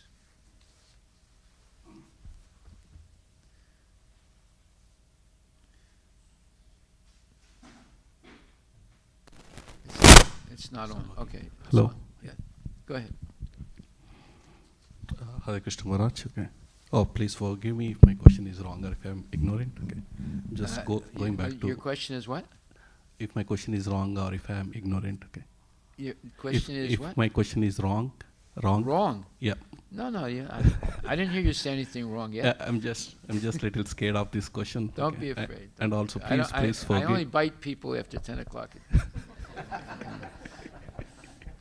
Also, please forgive me if I'm ignorant. I'm only trying to learn. Okay. Going back to Gandhi, there are three things I heard. Okay. And my understanding is wrong. My understanding is different. Okay. I want to repeat them. So first one is Gandhi is sadhu. Gandhi never claimed himself as a sadhu. But he dressed like one. Yeah. I mean, it's people, it's the world who gave him the title. Gandhi himself doesn't like any titles like sadhu or Mahatma. Okay. But they call him Mahatma Gandhi. Yeah. I mean, it's a people, it's a world. So why didn't he reject that name? Why did he accept the name Mahatma? He did not. I think on the record he did not accept. He rejected that many times, but it's the people by nature kept on saying that. Okay. I mean, sometimes people say to me, oh, Prabhu, you are like Krishna for me. And I tell them, no, that's not true. I say, I'm not Krishna. True. I'm just a servant of Krishna. So why didn't he say, I'm not Mahatma? And why did he dress like a Mahatma?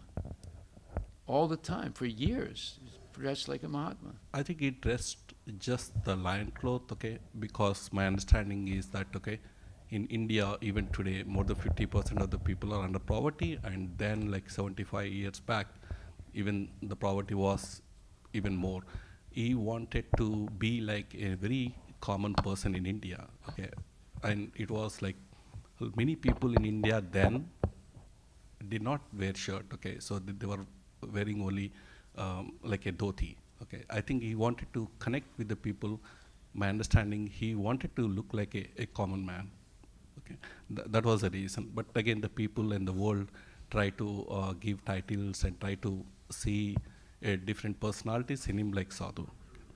And the second thing is Gandhi doesn't believe in Bhagavad Gita.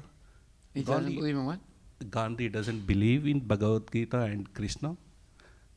Gandhi, there is a record on the record that Gandhi himself mentioned whenever he has any question, whenever he is in a situation where there is no solution to him, he would always go back to Gita and then he would find the solution. That he himself mentioned that. He did not believe in Gita. Gita, by the way, he wrote a commentary on the Gita and said that the goal of the Gita is nonviolence. That is complete nonsense. Okay. The whole Gita is about Krishna convincing Arjuna to fight. Gandhi, he caused the death of hundreds and thousands, maybe 1 million Hindus, because he was a coward. He was not a real politician. He was a fake. And politicians, like, who's a real politician? Krishna, when he tells Arjuna, your duty is to fight. He didn't tell him your duty is to go and preach nonviolence. He said your duty is to fight. Now, how can you write a commentary on Bhagavad Gita and say it's all about nonviolence? That's complete nonsense. But you have to fight for the right reason, Right. not to gain money or territory, but to establish Sanatan Dharma. So the Kurus were acting in a non-dharmic way.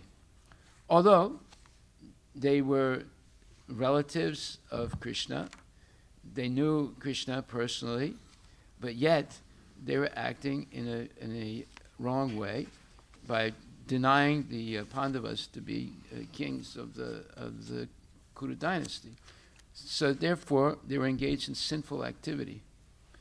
And Krishna and Arjuna and Pandavas and Yudhishthira did everything possible to avoid the war. Right. Everything possible. And finally, Krishna went to see Dhritarashtra and Duryodhana. He said, look, these boys, they are kings, but they're going to be satisfied. You just give each one village, and they will be satisfied. There won't be any war.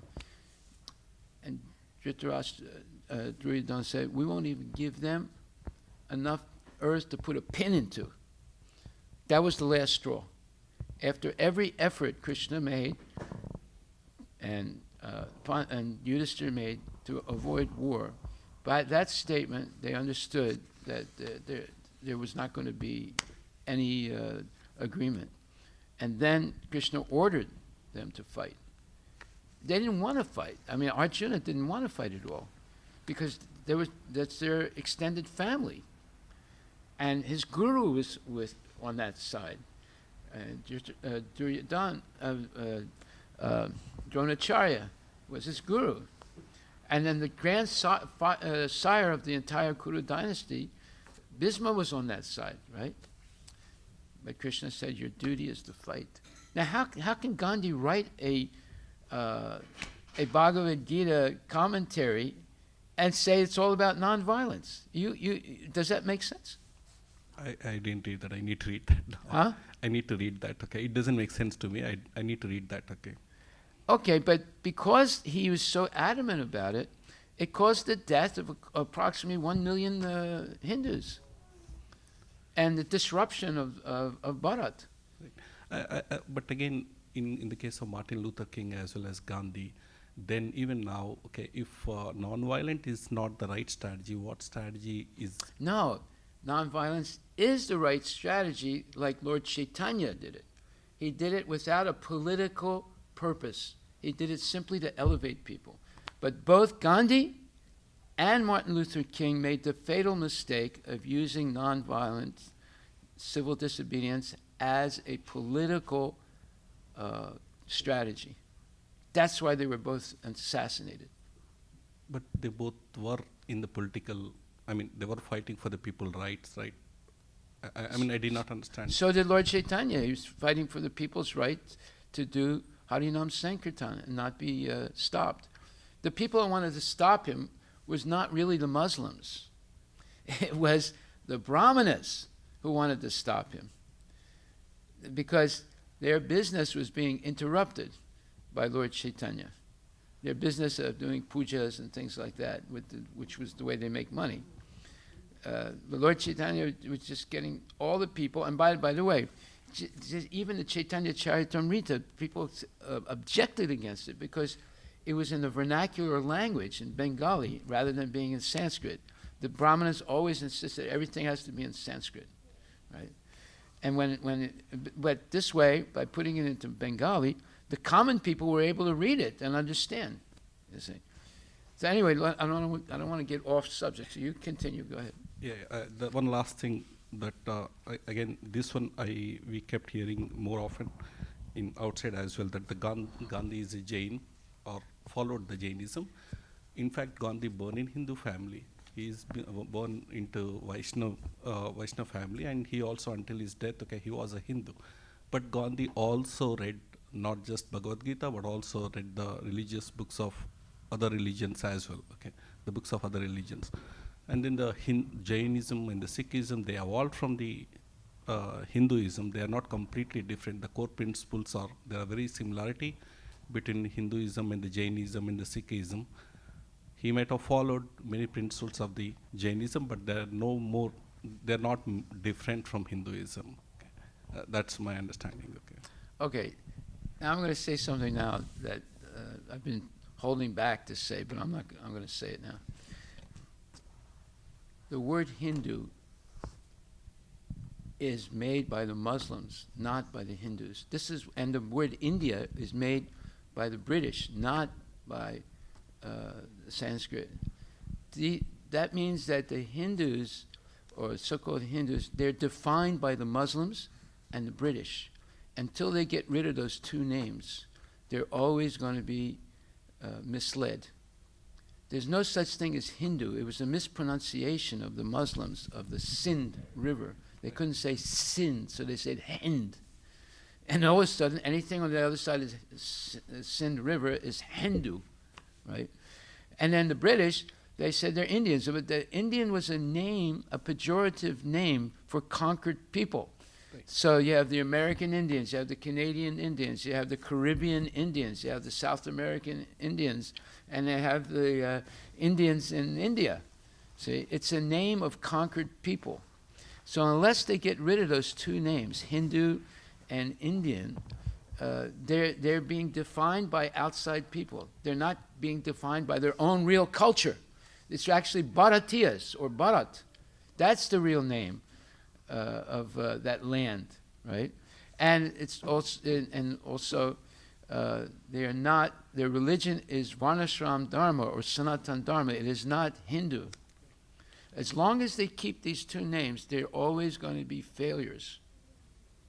They're going to be conquered. They're still conquered by the British and the Muslims. They haven't gotten rid of that subordinate or dependent stage. They have to get rid of these definitions of themselves. They have to go back to their original definition. There's Bharatiya and also Sanatan Dharma. Okay, now, besides that, what you say, the Jainism, Sikhism, they're all coming originally from the Vedic culture, right? But the problem with Jainism, one time I was invited to give a lecture to Jains on their Paryusam celebration after a 10-day fast that they have. Right? So I looked up their history, and I saw that they accept Rishabhadev as the first Tirthankar of their tradition. Tirthankar means the first person who attained perfection. And why? Because he was walking around naked. He never tried to protect himself. People would urinate on him, pass stool on him, throw stones at him. He never protested.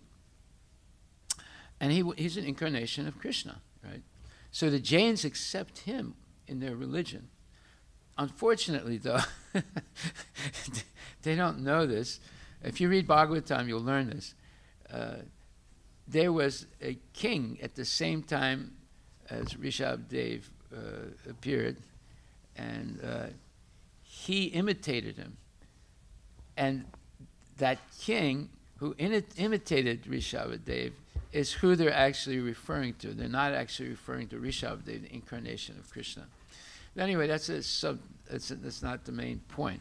The main point is that they basically do not accept that there is God, but they accept that certain people can become like God.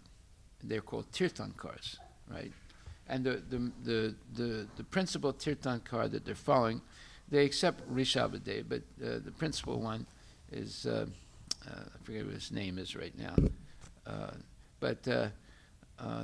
and their whole thing is about complete renunciation. You know, so the real strict Jains, they'll wear a mask because they don't want to breathe in any living entities. They never go like this with their arms. They always keep their arms down. They don't eat vegetables like potatoes that you have to dig the ground because they think that you kill living entities by doing that. And their main thing is fasting. Lord Buddha, once he left the palace and took up his search for the truth, he lived with Jains first. They were sort of like the same time. And but after about 5-6 years living with the Jains, he realized he was getting nowhere in what he was trying to do, and he quit them. And that's when he sat under the Ashoka tree, and he had his realizations of the four principles and so therefore there's a lot of affinity between Jainism and Buddhism, but Buddha softened the tapasya. The Jains, most of the Jains don't follow all the tapasya, but the Jain priests are supposed to follow all the severe tapasya, and basically you end up killing yourself by doing it, more or less, because it's very, very severe. But Jains are very prominent in India, especially in business and in wealth, because they are much more strict about vegetarianism than the so-called Hindus. And therefore, they get a lot of material, let's say, success because of their tapasya, right? But they don't believe in God. They believe that there's certain people that can attain godly stature. Okay. And the Sikhs were started, or the Khalsa was started to protect the Hindus from the Muslims. But then, because of politics, now they're against the Hindus, or at least a part of them are against the Hindus, and they want Khalistan. And they deviated, and when the Hindus say, "But look, in your scriptures, you talk about Lord Ram," I said, "No, that's a different Ram. That's not your Ram." They start saying all these crazy things, right? So there's a lot of hodgepodge going on all over India, all over the world. But when you talk about Gandhi, he wanted to do good things for the people.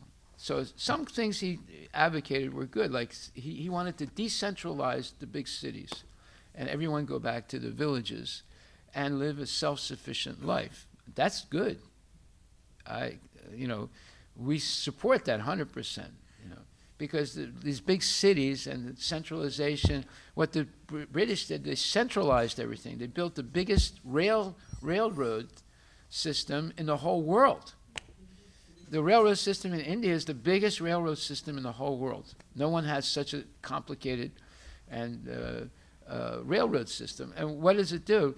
It made it very easy for people living in the villages to leave the villages and come to the big cities and get exploited by my other favorite enemy, Jamshedji Tata, who industrialized India, right? It was a big mistake, big mistake.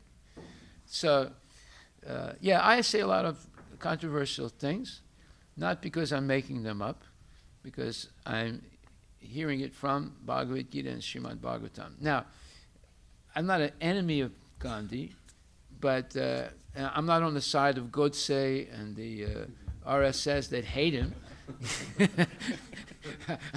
I wouldn't want to kill the guy, right? But he made a lot of mistakes. His mistake was he was not a real politician, because politics never succeed without violence. Always remember that. Politics never succeed without violence.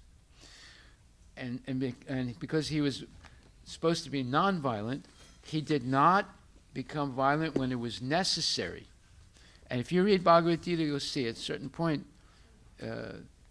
Prabhupada explains that in certain circumstances, violence is necessary. So if someone's in your house choking your wife, if you go up to them and say, "Sir, please stop doing that. That's not a good thing. You're supposed to be nonviolent, And my wife, she's still a young lady. You don't want to kill her, but what am I going to do after she's dead, Would you do that? Or would you get something like a gun or a baseball bat and kill the guy, right? So you see, there is necessity for violence, but not to gain territory or gain hegemony over other people, to control other people. It's to establish Sanatana Dharma. Just like Lord Ram, he defeated Ravana, but he didn't take over Lanka. He made Vibhishan king of Lanka, and Vibhishan established Sanatana Dharma, not the Rakshasa Dharma. Right? So it takes a long time to understand all these things. Though I appreciate your statements. Go ahead. Thank you, Maharaj. Again, sorry for my ignorance. Thank you. Thank you. Hare Krishna. Okay. Hare go ahead. Krishna Guru Maharaj. I think first letter Prabhupada wrote to Mahatma Gandhi, I think. Oh, he wrote a wonderful letter. to Yeah, Mahatma. that is wonderful letter. If we read, probably will, because before 6 months of Mahatma Gandhi was assassinated, Prabhupada has written very well that if you please retire from active politics, otherwise he will die. No, not only stop. And why you are using Mahatma? You become a real Mahatma. You come with me and we'll both preach Yeah. Bhagavad Gita to the whole world. Yes, Maharaj. Yeah. Gandhi ignored him. And look what happened. Yes, and also it's written very clearly why you are dividing and all. It's a very good letter. I can say that. It's very good letter. Okay, give a copy of that letter to this Yeah, I gentleman. will send him actually. He will completely understand. Yeah. Okay. Letter. Next. Go ahead.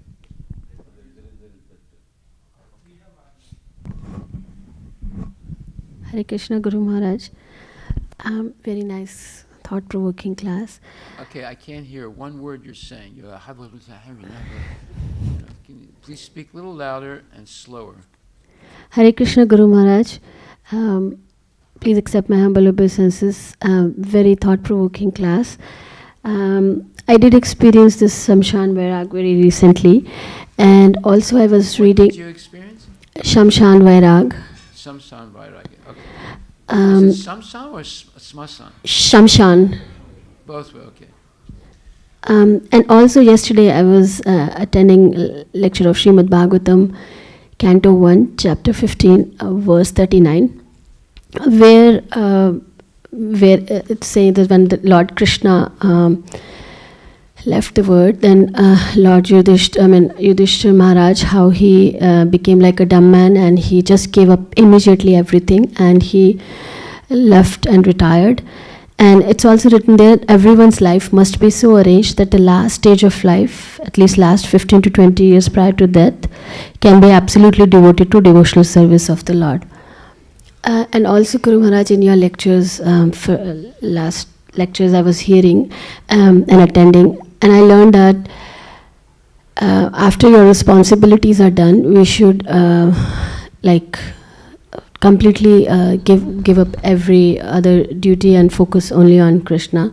So my question to you is, being a female and having no place to go, what should I do? Where should I retire? Like, what are the Shastric injunctions for females if they're not protected by anyone from any side, and they don't have son who will be with whom they can live? No, that's why we have temples. That's why we have Vrindavan, Mayapur. Those are all places where you can engage in devotional service under the protection of genuine devotees. I don't understand what you're saying, because you have so many opportunities of living in different temples around the world and engaging in devotional service for the rest of your life. So does it mean that I have to give up my job and everything, and I am, like, as I said, I'm actively in Shamshan Vairag that has not yet dwindled away. So I just want to understand, is it like it requires like 24/7 means I should just give up my job and start focusing fully on the devotional services? So that's what actual question is. Okay, so you have a child, so you can't give up anything until your child is properly married and is being protected by a man or a husband, and then you no longer have any duty in that way. So then you have to gradually develop the detachment from home and hearth and from making money and all these things. But it depends on how much faith you have in Krishna. Like when I joined the first temple in 1969, I had to give up everything I had. I had a 4-year scholarship to get my master's degree, and if I did well in that, I would get another scholarship to get my PhD. I had to give it up. I had to give up every penny I had and join the temple and live like a brahmachari with no personal income. But the temple gave me a place to sleep and a place to, and prasadam, and service. I had to go out every day on Sankirtan and chant Hare Krishna and distribute books and preach.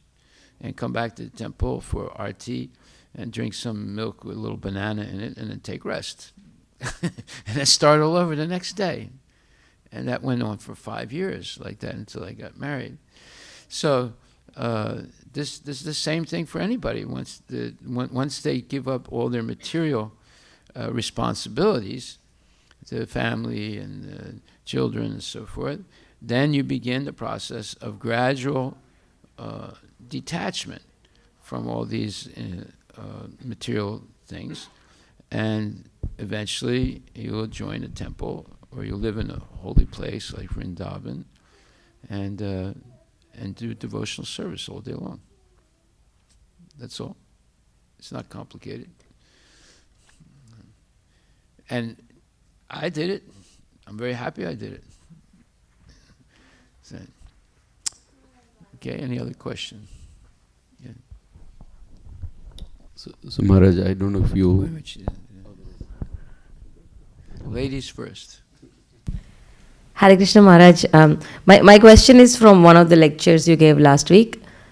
You were talking about the Vedas, different kind of Vedas, Upanishads, and Puranas.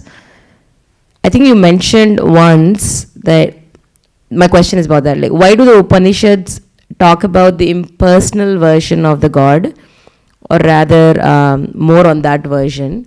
Because... Why can't they make it more simpler for everybody to understand right away? Because they're beginning to, it's called Upanisha, which means in Sanskrit, coming closer to God. Right? It's the shift from worshipping demigods. So like I said, the Rig Veda is about who you worship to get desirable things. And then Samaveda is the mantras you use to do that.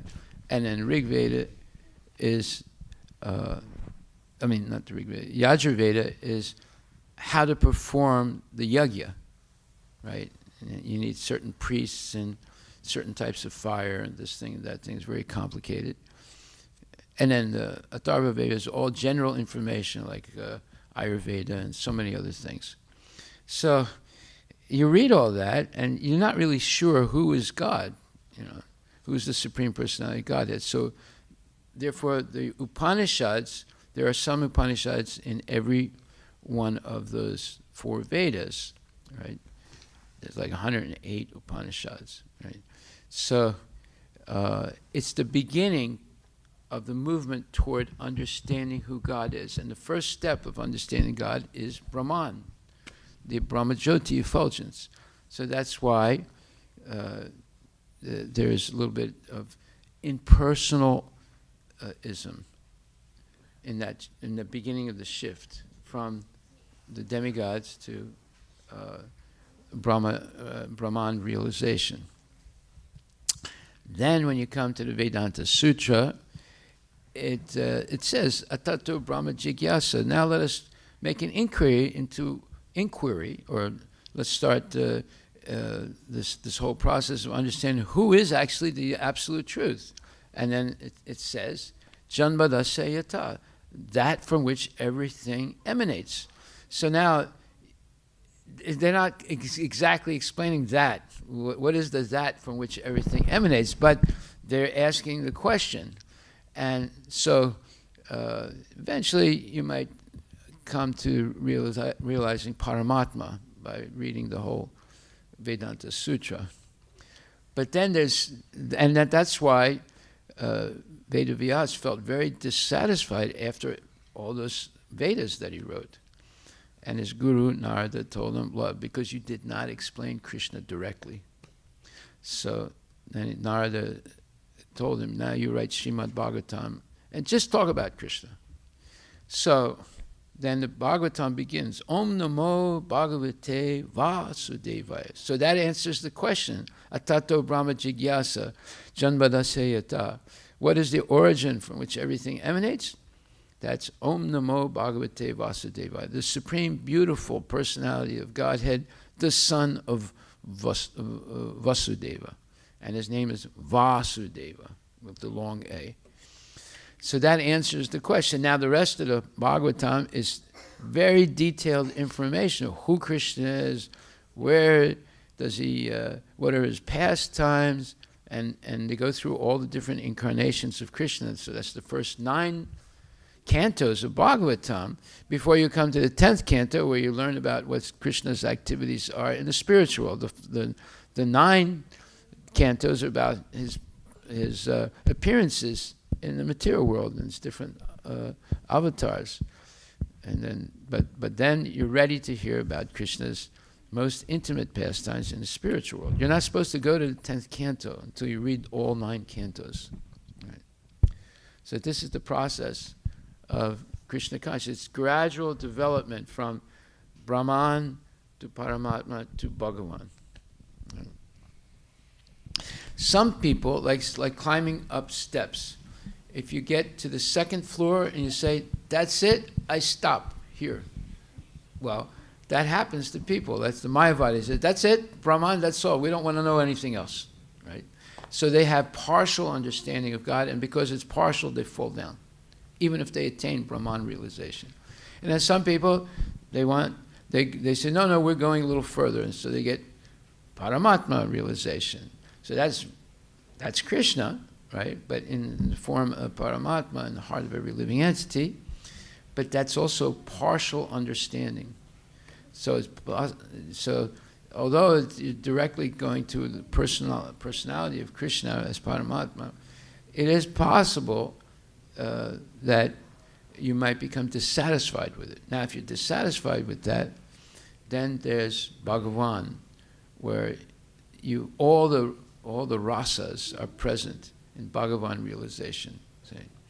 And that is that means you'll never fall down, because you have the whole gamut of relationship with Krishna and his eternal form of Sham Sundar in Vaikuntha. Not Vaikuntha, but Goloka. Now you can also end up in Vaikuntha, where there's worship in awe and reverence, but there's not this amazing intimacy as there is in Goloka, Vrindavan, where you can actually take a position superior to Krishna. Krishna will subordinate himself to his purest devotees, and therefore he's driving Arjuna's chariot. And Arjuna's ordering him, take me over here now. I want to see better who's on this battlefield. So Krishna subordinates himself to his pure devotees.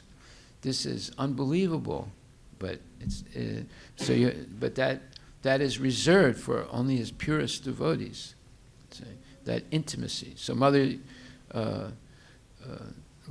Yasoda is the foster mother of Krishna, but she's in a higher position than Devaki, because Devaki doesn't see Krishna grow up. Yasoda Mai does. And then Kunti Devi, she's punishing Krishna.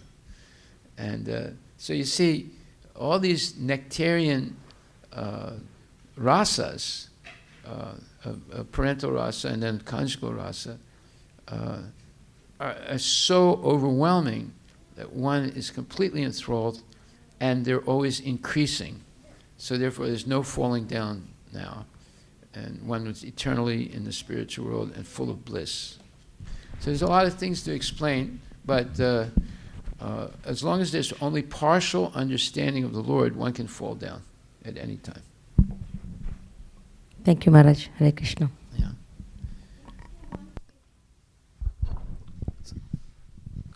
Maharaj, I had another question, but I'll ask that another time. Yeah. But I just wanted to connect a recent... Well, today's a holiday, Oh, we can talk. Okay. That's true. So one research, Maharaj, just actually some friends of mine have shared.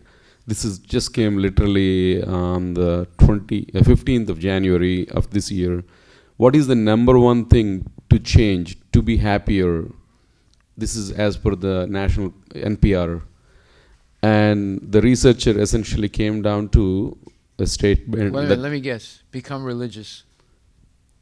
No, obviously they're not in the religion, but they said they should invest in their relationships with other people. So the relation, but I'm trying to connect the dots because Srimad Bhagavatam, based on what you just said, the essence is really the rasas.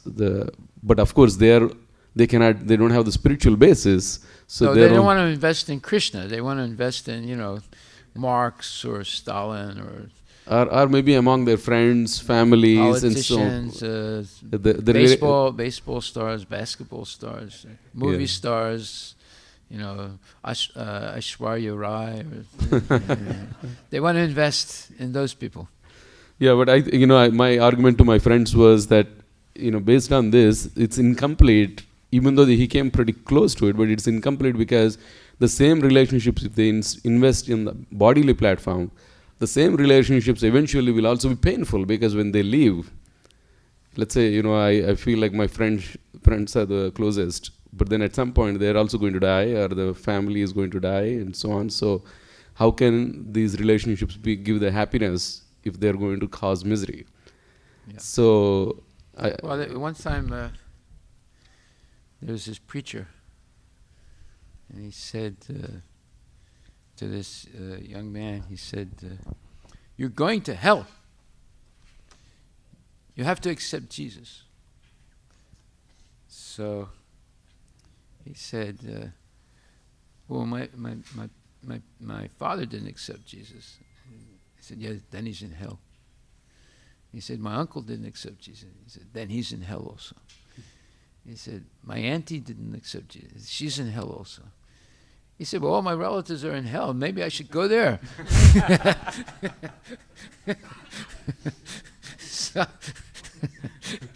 So misery likes company. Let's put it like that. See, so you're talking to deaf people. If you say, well, the most significant relationship is your relationship with God, we don't want to hear about that. My God is my wife or my uncle or something like that. So you have to invest in people. So, it's sad. The Bhagavatam is saying, look, the most important relationship you can have is that with Krishna, the Supreme Personality of Godhead, and his devotees.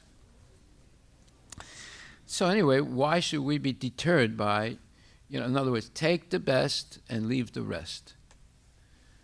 So we know what the best thing is. Now the question is, can we accept it? Yes, if you come regularly to class and hear more and more information, like how can you love someone that you don't know? You can't. But you can love someone that you know a lot about and are convinced that this person is a really good person, and then you can love them. So we're learning how to love Krishna by all this information that's here in Bhagavad Gita and Srimad Bhagavatam. And then we realize that he is the summum bonum. It's a Latin term. It means the greatest of the greatest. So therefore, take the best and leave the rest. Haribol. My other question was related to your own journey. You said 5 years you were a brahmachari. Yes. Was there any specific impetus for you to enter the Grihastha ashrama, or why didn't? Because there is some right. Guru Maharaj that have taken directly from brahmachari to sannyas. So I just wanted. Yeah, because I saw in the evolution of our temple, everyone was getting married. So I didn't see people taking sannyas. I saw everyone was getting married. So I thought maybe I should get married also. So we all started, real simple, and then going on Sankirtan and more devoted. We were making more devotees and more devotees. And then at a certain point, people started getting married. Because, there were men and women in the temple. So I also got married. Followed the others. I guess maybe if you had a different choice, you would have done differently. If I was in different association, yeah. Yeah. I would have probably become a sannyasi. But I'm glad I didn't take sannyasi. Because, you shouldn't take sannyas unless you're completely free. I mean, really meaning completely free of desire for sense gratification. Otherwise, the worst thing is a sannyasi who falls down. Because they took sannyas too early. So it's better to mature gradually in Krishna consciousness and develop the experience by which you're no longer attracted to sense gratification. You're always going to see things, and you always might be a little bit attracted to them, but Krishna consciousness acts on the psychological level of thinking, feeling, and willing. So most people, they think about something, they feel how good it can be, and then they will, I got to do this to be happy. But through Krishna consciousness, you can stop that progression. You can't stop thinking about something unless you have something better. So we have something better. So when we see something, we're a little bit attracted to it in the material world. But then the mind kicks in, the Krishna conscious mind kicks in and says, look, this is going to divert my attention from serving Krishna. Therefore, I cannot do this. And it's going to also could divert my relationship with my Gurudev. So therefore, I'm not going to do it.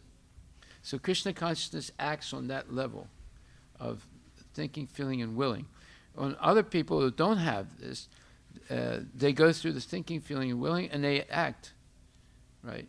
And they do things that are entangling them more in material life. In spiritual life, you have to put a stop on going from thinking to feeling, and then willing, and then acting in a way under the influence of Maya. So you can put a stop to it.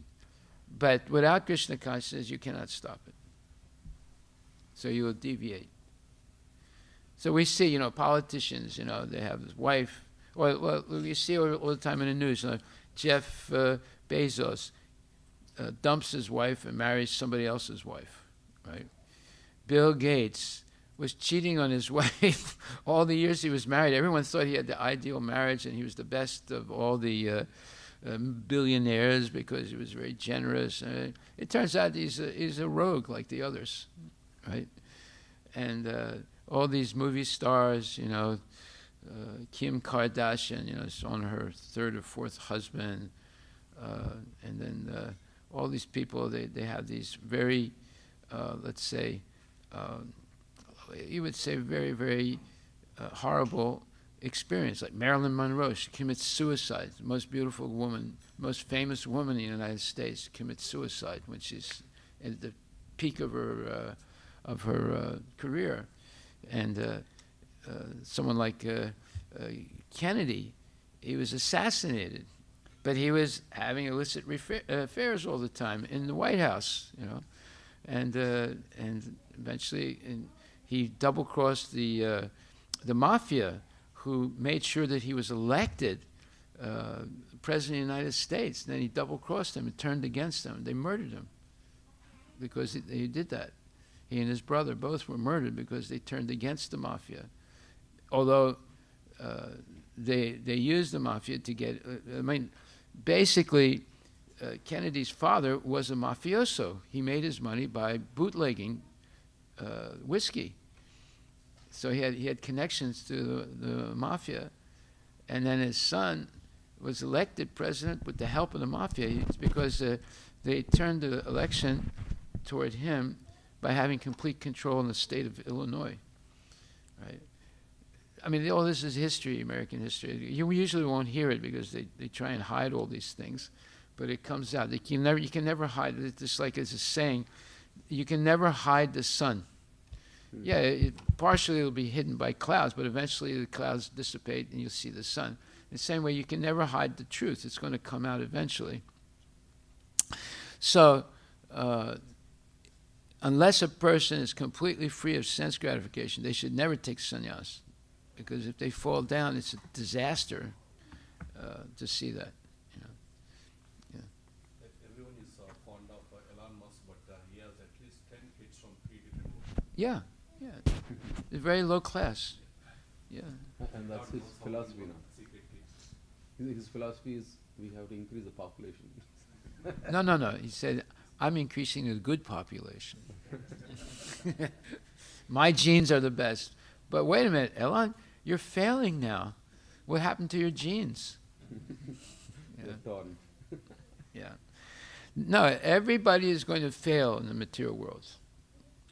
So either you can accept it and become Krishna conscious and be a success, or you can just follow everybody else and be successful sometime and then lose everything and start all over with a tail and 4 legs, right? So it's better that we follow Krishna consciousness. Okay, so no more questions.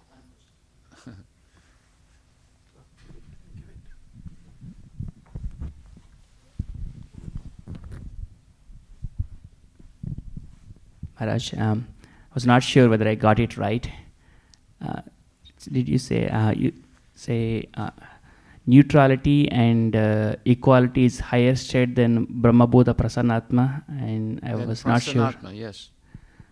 I couldn't catch why you feel that way. Well, you're feeling, Prasanatma means you're experiencing happiness, right? Prasana means happiness. Atma means the mind or the person. But happiness can be elusive because things can happen. Like your best friend can cheat you. You get really upset. And then there can be a war and your house gets blown up. And maybe other tragedies happen and you get confused. So you have to have neutrality. You develop that neutrality by regularly hearing Bhagavad Gita and Srimad Bhagavatam. Just like Arjuna, he refused to fight. He refused to follow Krishna's direct order because of his bodily attachment to his family. But his real attachment was he didn't see how he would be happy if he won the battle or lost the battle. Because both ways, either one side of his family would be killed or the other side of his family would be killed. And therefore he couldn't enjoy being the victor or the person who's wins the war if he has to kill his guru and the grandsire of the Kuru dynasty and his cousin brothers. So because of this material attachment to the body of his family members, he refused directly Krishna's order. But he had the good sense to surrender to the Lord and ask him questions. But Krishna will not answer the questions unless you surrender to him, right? Tad vidi paripratena paripasnena sevaya upadekshami te jnanam jnaninas tatpadarshinaha. Krishna says, just accept a bona fide spiritual master with 3 attitudes. Pranipat, surrender or submissiveness. Pranipat, asking significant questions. And seva, offering seva. Then you create a positive atmosphere for the exchange of questions and answers. So you have to submit yourself or be submissive. Everything begins like that in spiritual relationships. So Arjuna was not submissive in the beginning, but he had the good sense to surrender to Krishna, ask him to be his guru, and then he asked all these questions, and Krishna gave all the answers. And then he became convinced to follow what Krishna says. Okay? So that's the process of spiritual, let's say, advancement. It begins when you actually accept bona fide guru. And gurus, Siksha and Diksha gurus. So does that answer your question? Or the neutrality, Arjuna did not have neutrality. He was attached materially to his family, immediate and extended family. And because of that, he was confused and he couldn't fight. But then Krishna answered all his questions, and he asked very hard questions, and finally Arjuna surrendered completely. And because of that, he was successful. The Pandavas were destined to lose the battle of Kurukshetra. They were far outnumbered. And the fighters on the side of Duryodhana were superior to the Pandavas. I mean, not the soldiers, but Bhisma, Pitamaha, Dronacharya. They were superior fighters. They could have defeated the Pandavas. How did they kill Bhisma Pitamaha? Arjuna asked Bhisma Pitamaha, how can we kill you? And he told him how to kill him. He said, just keep this Sikundi in the front, because Sikundi was actually a woman in the previous life, and she was very upset with Bhisma Pitamaha, and therefore she took birth as a man in the next life. And he said, look, I can't kill a woman, so you keep him in front, because he's actually a woman from the previous life, and then you'll be able to kill me. So he got permission and the knowledge from Bhisma how to kill him. You say, did you know that? Did you know that? The story of Shikandi? Well, how Arjuna killed Bhisma. Yes. Okay. And so Maharaj, in that verse, Bhagavad Gita verse, Brahmabhuta prasanatma nasochati nakangshati samasarveshu bhuteshu. So in that verse, should we say from Brahmabhuta to the all the nasochati nakangshati, can we say there is a hierarchy? Because there is a samasarveshu, right? There's equality. Well, Brahmabhuta means you're liberated. Mm-hmm. And one symptom of that liberation is prasanatma, self-satisfaction, happiness, a certain happiness by the lack of misery, because you gave up the sources of misery, right? But it's more advanced when there's also neutrality and equality. Because due to neutrality, you will no longer be disturbed by whatever happens, because you have absolute faith in Krishna as the Supreme Personality of Godhead. So not even a blade of grass moves without the will of the Lord. So if you actually believe that, then whatever happens, you accept it as Krishna's mercy. There can be a tsunami, a parent can die, your business can fail.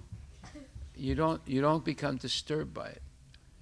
How do you know you're not disturbed? Because you continue your devotional service, regardless of the situation. There are places in India, especially in villages, where they have a small temple, but they don't have any money to repair it. So maybe there's a whole wall of the temple missing. But still, the pujari is doing arti every day and offering food. Even though they don't have the money to repair the wall, but still they're doing the arti. They don't stop. So that's because come rain or shine, you do your duty.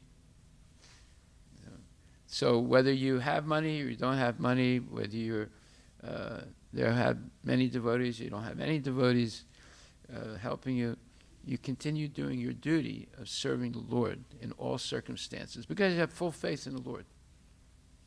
Right?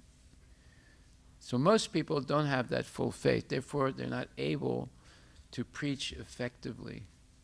But when you have full faith in the Lord, then you can preach effectively, and Krishna will send you all the money and all the devotees in order to expand the preaching. You have to have that faith. Without that faith, it doesn't work. Like Prabhupada comes to America with $7 in his pocket and just a few books of the first canto of Srimad Bhagavatam and a translation of Bhagavad Gita. And he starts preaching. And he has no devotees at all. Would you do that if you were 70 years old? So you go to, let's say, Siberia, start preaching. No money, no devotees. You wouldn't do it. But he did it. Came to America, the worst place, no money, no devotees. Just started preaching, chanting. And what was he preaching? Chant Hare Krishna.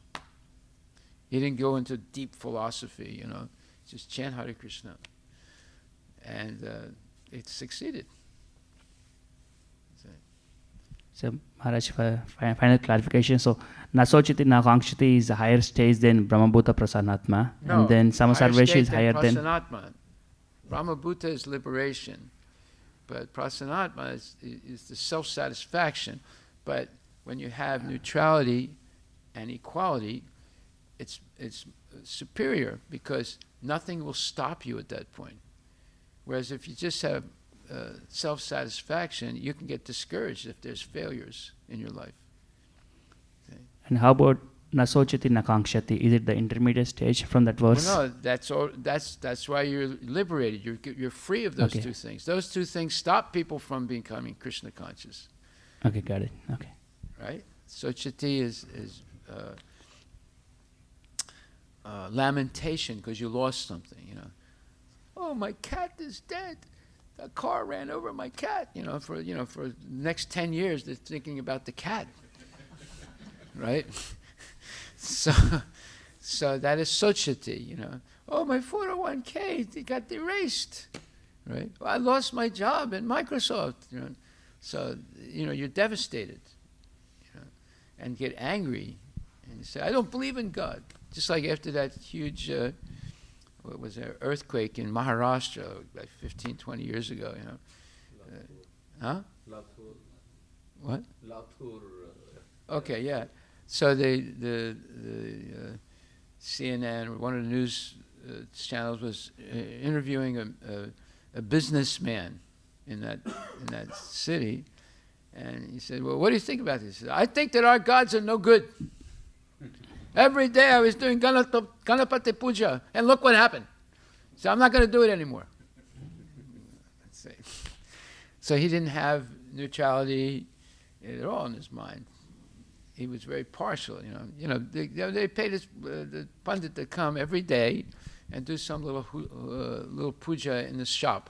They have like a little altar that they close during the business hours. When he comes, they open it up, and he does ha hu wah ha ha, and then they give him some money, and he goes away. And he does it because he thinks Ganapati is going to give him good business. So when that earthquake happened and his business got destroyed, he said, "I don't believe in our gods." So that's what happens when you worship for material benefit. But when you have neutrality, you're not disturbed by failure or success. You don't get puffed up by success, and you don't get devastated by failure. You continue doing your service. That's the proof you're not affected by it. Okay, so... Thank you, Maharaj. Yeah.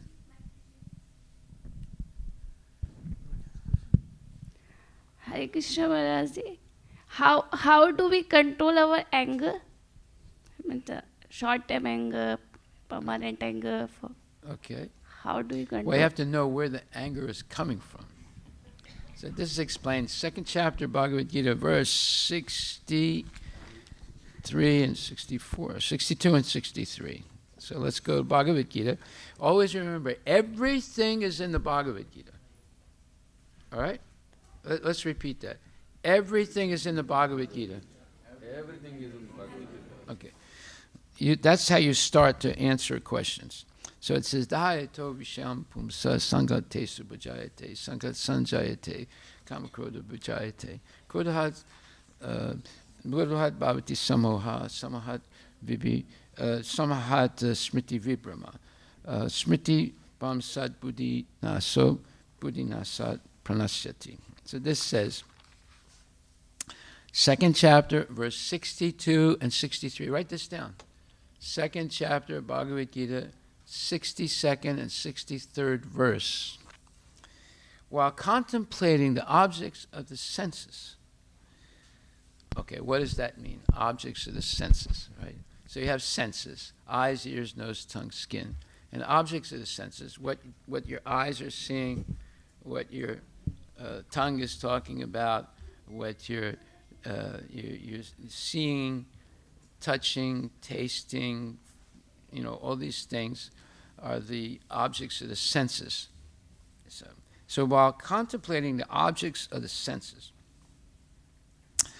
a person develops attachment for them because of thinking, feeling, and willing. So you see some object, like you see let's say you see a Tesla car. You say, oh, that's much better than my car, right? And I think I would like to have a Tesla car. And then so that's seeing. And then you think, oh, I'd feel so good if I could drive around the Tesla car, And so you're feeling how good it would be to have that car, And then you make a decision, you will. I have to have the car, otherwise I will not be happy. So now you're willing it, right? And then you do it. You go and buy a Tesla. So while contemplating objects of the senses, one develops attachment for them. So now you're attached to the Tesla and you buy it, right? And from such attachment develops lust. Lust means excessive desire. You're obsessed with it. You have to have it, otherwise you'll never be happy, right? And then from such attachment, lust develops. And from lust, when you're lusty, absolute, crazy desire is frustrated, then you get angry. So that's the genesis, or that's the beginning of anger. It's coming from desires that you have that you're not able to achieve. Therefore, you become angry very easy. Just like someone says, how are you today? Don't talk to me, I'm busy. What? How come you got an answer like that, right? Because the person has desires in their mind that they can't achieve, and any little thing can inflame them, and they just get angry at you, right? You don't even understand why did she talk like that, There are people like that, say, because they have these desires, and they can't achieve them, and they get frustrated and angry. And then from anger comes delusion. Now you have to understand what delusion is. First there's illusion, then there's delusion. Illusion means you begin to believe things that are not true. Oh, I was not able to buy the Tesla because my business partner cheated me. It's all his fault. Right? So now, you're in a state of illusion. And then when you act out the illusion, when you actually believe it's true and you act as if it's true, so therefore you say, it's because of that person, and then you start talking badly about that person, or you try and kill that person. Now you're in a state of delusion. You're acting based on an illusory concept that entered into your mind. That's what delusion is, right? And from delusion, bewilderment of memory. You forget who you are, what your duty in life is, what your responsibilities are, and you do something crazy. You do something crazy, right? And that means that your memory has been wiped out by the delusion, acting in a crazy way. And then when the memory is bewildered, then you lose your intelligence. You can no longer differentiate what's right, what's wrong. You don't see, there's no fine line between the two. So then you start acting in destructive ways, smoking marijuana, or taking fentanyl, or taking opium, or taking amphetamines, or whatever, and engaging all kinds of self-destructive activity. So now you know where anger comes from. There are desires that you cannot achieve, and it makes you very angry. Okay? So now when you're angry, you start breathing heavily, and your chest sort of gets more expanded, right? And then you get this heat in your head. So Prabhupada says, hot head, cold feet, very bad. Cold head, hot feet, very good. So whenever the temperature increases in your head, you know, you're getting angrier and angrier, you know, you're getting this redness in your head, you know, it's very dangerous. Very, very dangerous. You have to have a cool head. But you need your feet to be hot, because if you have cold feet, hot head, you make mistakes and you catch a cold also. You know. But if you have hot feet and cold head, you don't make mistakes. You think very carefully, you know, and so you stop the 3 psychological steps before action: thinking, feeling, and willing. You're able to stop those things. And therefore, you don't make the mistake. Okay, any other questions?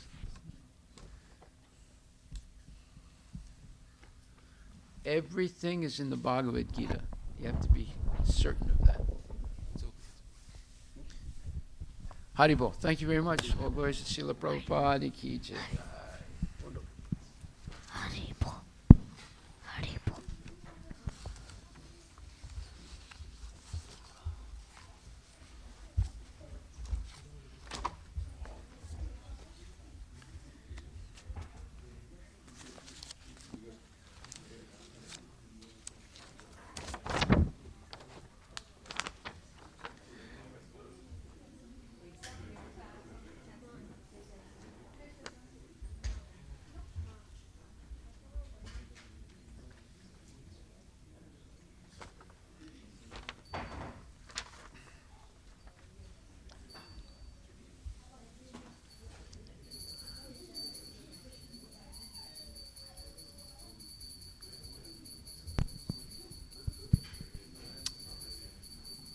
Haribol. Oh, you did your homework. I forgot. Okay, Marge. Huh? I think I have to like finish some things and I made Okay. some mistakes, so I'll send it again next week. Okay. Yeah.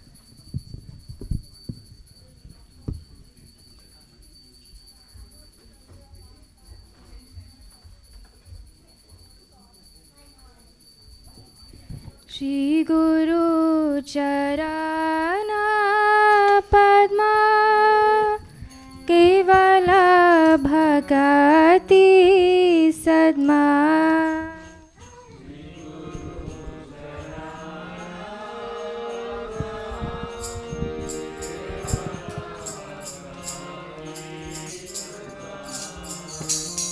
Bandhamuni Savadhana Mate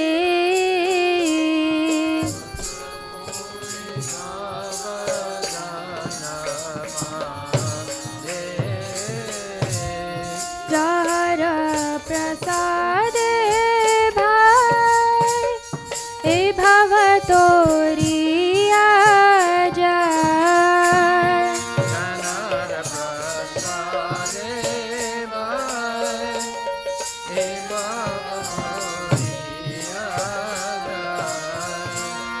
Krishna Prapti Hoy Jaha Hoy De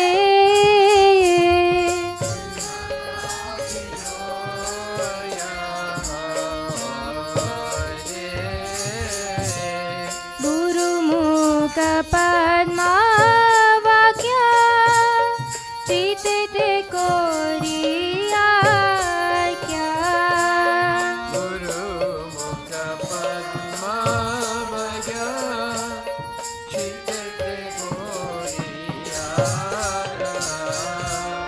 Arana Kori Ho Mane Asha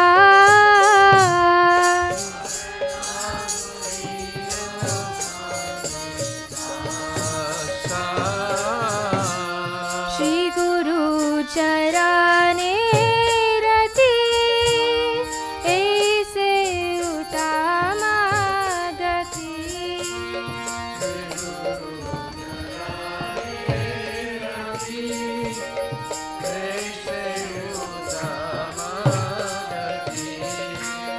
Jai Prasad Pure Sarva Asha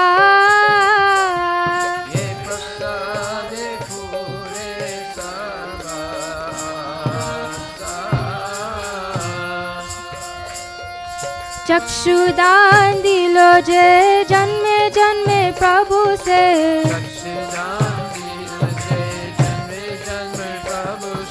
Divya ज्ञान हृदय प्रकाशित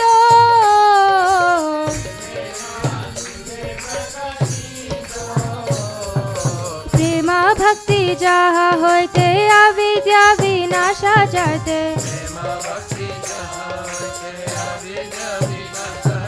वेद गाय जहर चरित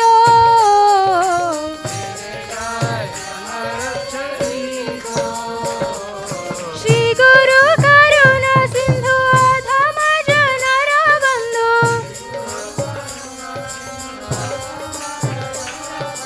लोकना लोकेर जीवना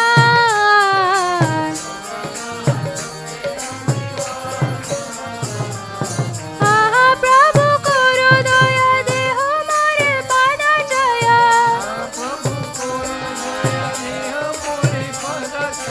एबे जाश कुशुक्ति पुवाना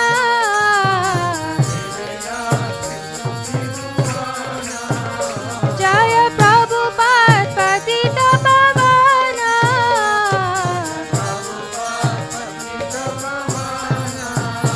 जय प्रभु पादा जय प्रभु पादा जय प्रभु पादा जय प्रभु पादा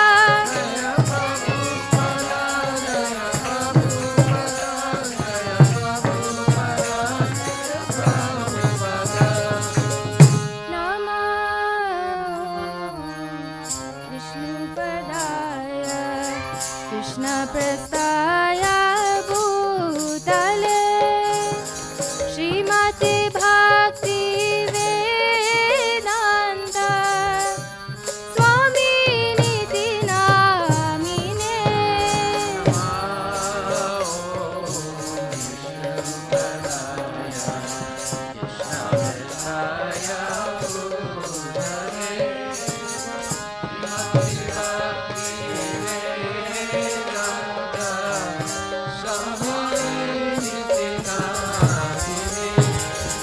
नमस्ते सरस्वती देवे गौरवाणी प्रचारिणे निर्विशेष शून्यवादी पाश्चात्य देशतारिणे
Nitai Gaura Hari Bol, Hari Bol, Hari Bol, Nitai Gaura Hari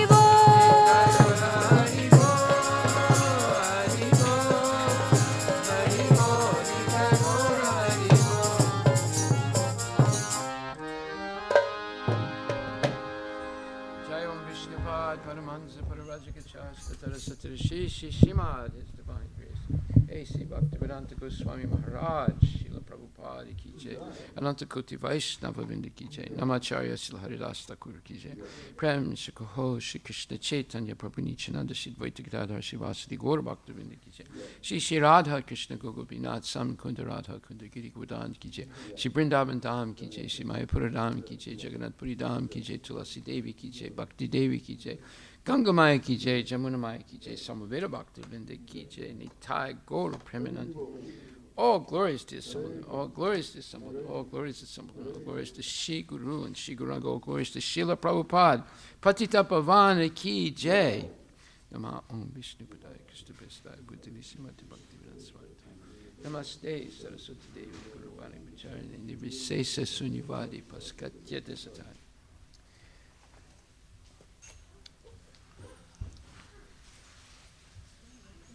The lotus feet of our spiritual master are the only way by which we can attain the pure devotional service. I bow down to his lotus feet with great awe and reverence. By his grace, one can cross the ocean of material suffering and obtain the mercy of Krishna. My only wish is to have my consciousness purified by the words emanating from his lotus mouth. Attachment to his lotus feet is the perfection that fulfills all desires. He opens my darkened eyes and fills my heart with transcendental knowledge. He is my Lord, birth after birth. From him ecstatic prema emanates, by him ignorance is destroyed. The Vedic scriptures sing of his character. Our spiritual master is the ocean of mercy, the friend of the poor, and Lord and master of devotees. O Master, be merciful unto us. Give us the shade of your lotus feet. Your fame is spread throughout all the three worlds. We take shelter of your lotus feet. Srila Prabhupada Ki Jai. Namaste.